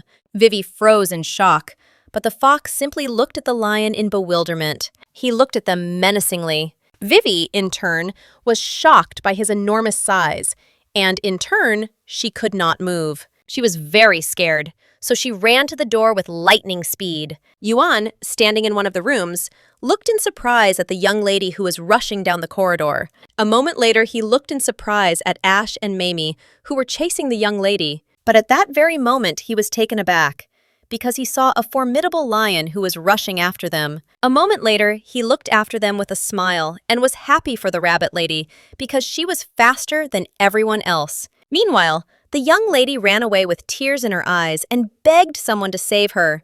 At the same time, the young man was celebrating his birthday, standing in the banquet hall, and at the same time he was closely examining the beautiful figurine on his birthday cake. He understood that his companion was becoming more and more confident every day. At the same time, he understood that day and night the distance between them continued to decrease, and he did not know what to do about it. Erwin looked at his master in surprise and asked if he didn't like the cake, as he saw that his master was puzzled by something. Ahin, in turn, stated that the young lady was not like herself because she was not so meek, and her look should have been more daring. At that very moment, Madame declared that the figure looked small, and it was not really visible. At that very moment, the gentleman confirmed Madame's words. Erwin was puzzled because no one liked the figurine. Ezrin looked at them with bewilderment and wondered if some disease had struck their family. He understood that they were all out of their minds. At that very moment, he sighed heavily and asked where his grandson had gone, since he had not seen him for a long time. The young man consoled him and began to make excuses. He stated that it seemed that the young gentleman had simply moved to a quiet place in order to rest. Meanwhile, Madame stared at the figurine, as it did not fully convey the cuteness of the rabbit, and the gentleman thought so too. Erwin was puzzled and did not know how to resolve this situation. He realized that he needed to quickly come up with an excuse. A moment later, the young man approached Irwin and told him something important. He quietly stated that where that hour ago, Mrs. Rabbit accidentally discovered the fox in an unconscious state, after which she was transferred to the infirmary. However, it seems that in the process of all this, Mrs. Eiley liked Mrs. Rabbit. Irwin realized that this was his chance to distract everyone from the figurine, which no one liked. Without wasting a minute, he shouted to his master that something bad had happened because they said that Mrs. Rabbit had become infatuated with the fox. At that moment, the man was taken aback, as he did not expect to hear such a thing. Irwin stated that the young lady was now on the run. The young gentleman sighed heavily and asked with a smile if she had really run away with the fox. Irwin immediately said that this was not so, and she ran away with Lev. At that very moment, the young gentleman's face changed, and he angrily asked Irwin who she had run away with. The young maid looked closely at the lion and declared that she would bring him clothes so that he could return to human form. At that very moment, he nodded in agreement. Rune, in turn, suggested that the young lady had a hard time since the day she acquired human form. But at the same time, he was puzzled, because she was still afraid of predators. He had no intention of making fun of her for days, of mocking her, as the Black Panthers did. Moments later, he was walking along the opium road when he saw a young lady who was not like her former self. At that very moment, she, having gathered her courage, declared that she was not afraid of him, in the form of a lion. He was taken aback and looked at her in surprise. After a moment, she finally asked why he was following her. He looked at the young lady with a smile, as he did it just like that. At that moment, he sighed heavily and wondered why he couldn't meet her face to face without any obstacles. He understood that even when she first took on human form, even when she first put on a dress, even when she danced her enchanting dance with him, he was next to her. But at the same time, the young man was puzzled. He did not understand why, even in this case, he did not have a single chance. The young lady looked at him in surprise and asked if he was in any pain, so he transformed. He understood that if he said that something hurt, he would get a little more attention from her. But at the same moment, he sighed heavily because he understood that he did not know how to lie, and she would immediately see through him. He was born the second child, and his elder sister was the head of the family, and he did not have the right to want anything or get what he wanted most. At that moment, she knocked on the window and asked if he was in pain or not. A moment later, he saw that the Black Panther had brought him things. The young lady realized that her maid had taken on the form of an animal in order to quickly return. At that moment, he was taken aback, as he felt the Black Panther's intense gaze on him. Leo was puzzled and did not understand why they were looking at him so intently. He knew it would be better if he attracted the attention of the young lady rather than the Black Panthers. At that very moment, she asked if there was something wrong with his paw. He remembered his sister saying that he had to gain her approval and favor, but he also had to dance his mating dance for her. He sighed heavily as he realized that he simply had no choice. And since she and everyone else, I looked at him so intently, he wanted to demonstrate why he came. Without wasting a minute, he got down to the most important part, namely, demonstrating his mating dance. At that very moment, everyone was taken aback, as he dazzled them with his mating dance. The knights looked at the werewolf in surprise, as they understood that he was simply stupid and doing stupid things. The man looked at his old friend in surprise, because he was so angry that he even broke his cane. But at the same moment, he asked what had happened as he had heard about the escape of the lion and the rabbit. He smiled and said that such a thing simply couldn't be true, and that she hadn't run away with his grandson. He assured his friend that his imagination had simply run wild. Mr. Rillian, in turn, angrily asked if rabbits could really be polygamous. The men were taken aback and stated that, as far as he knew, they had been both polygamous and monogamous. The man looked after his friend with puzzlement, as he seemed somehow strange. Mr. Rillian, in turn, was furious and shocked. He shouted that the young lady was just a flighty girl.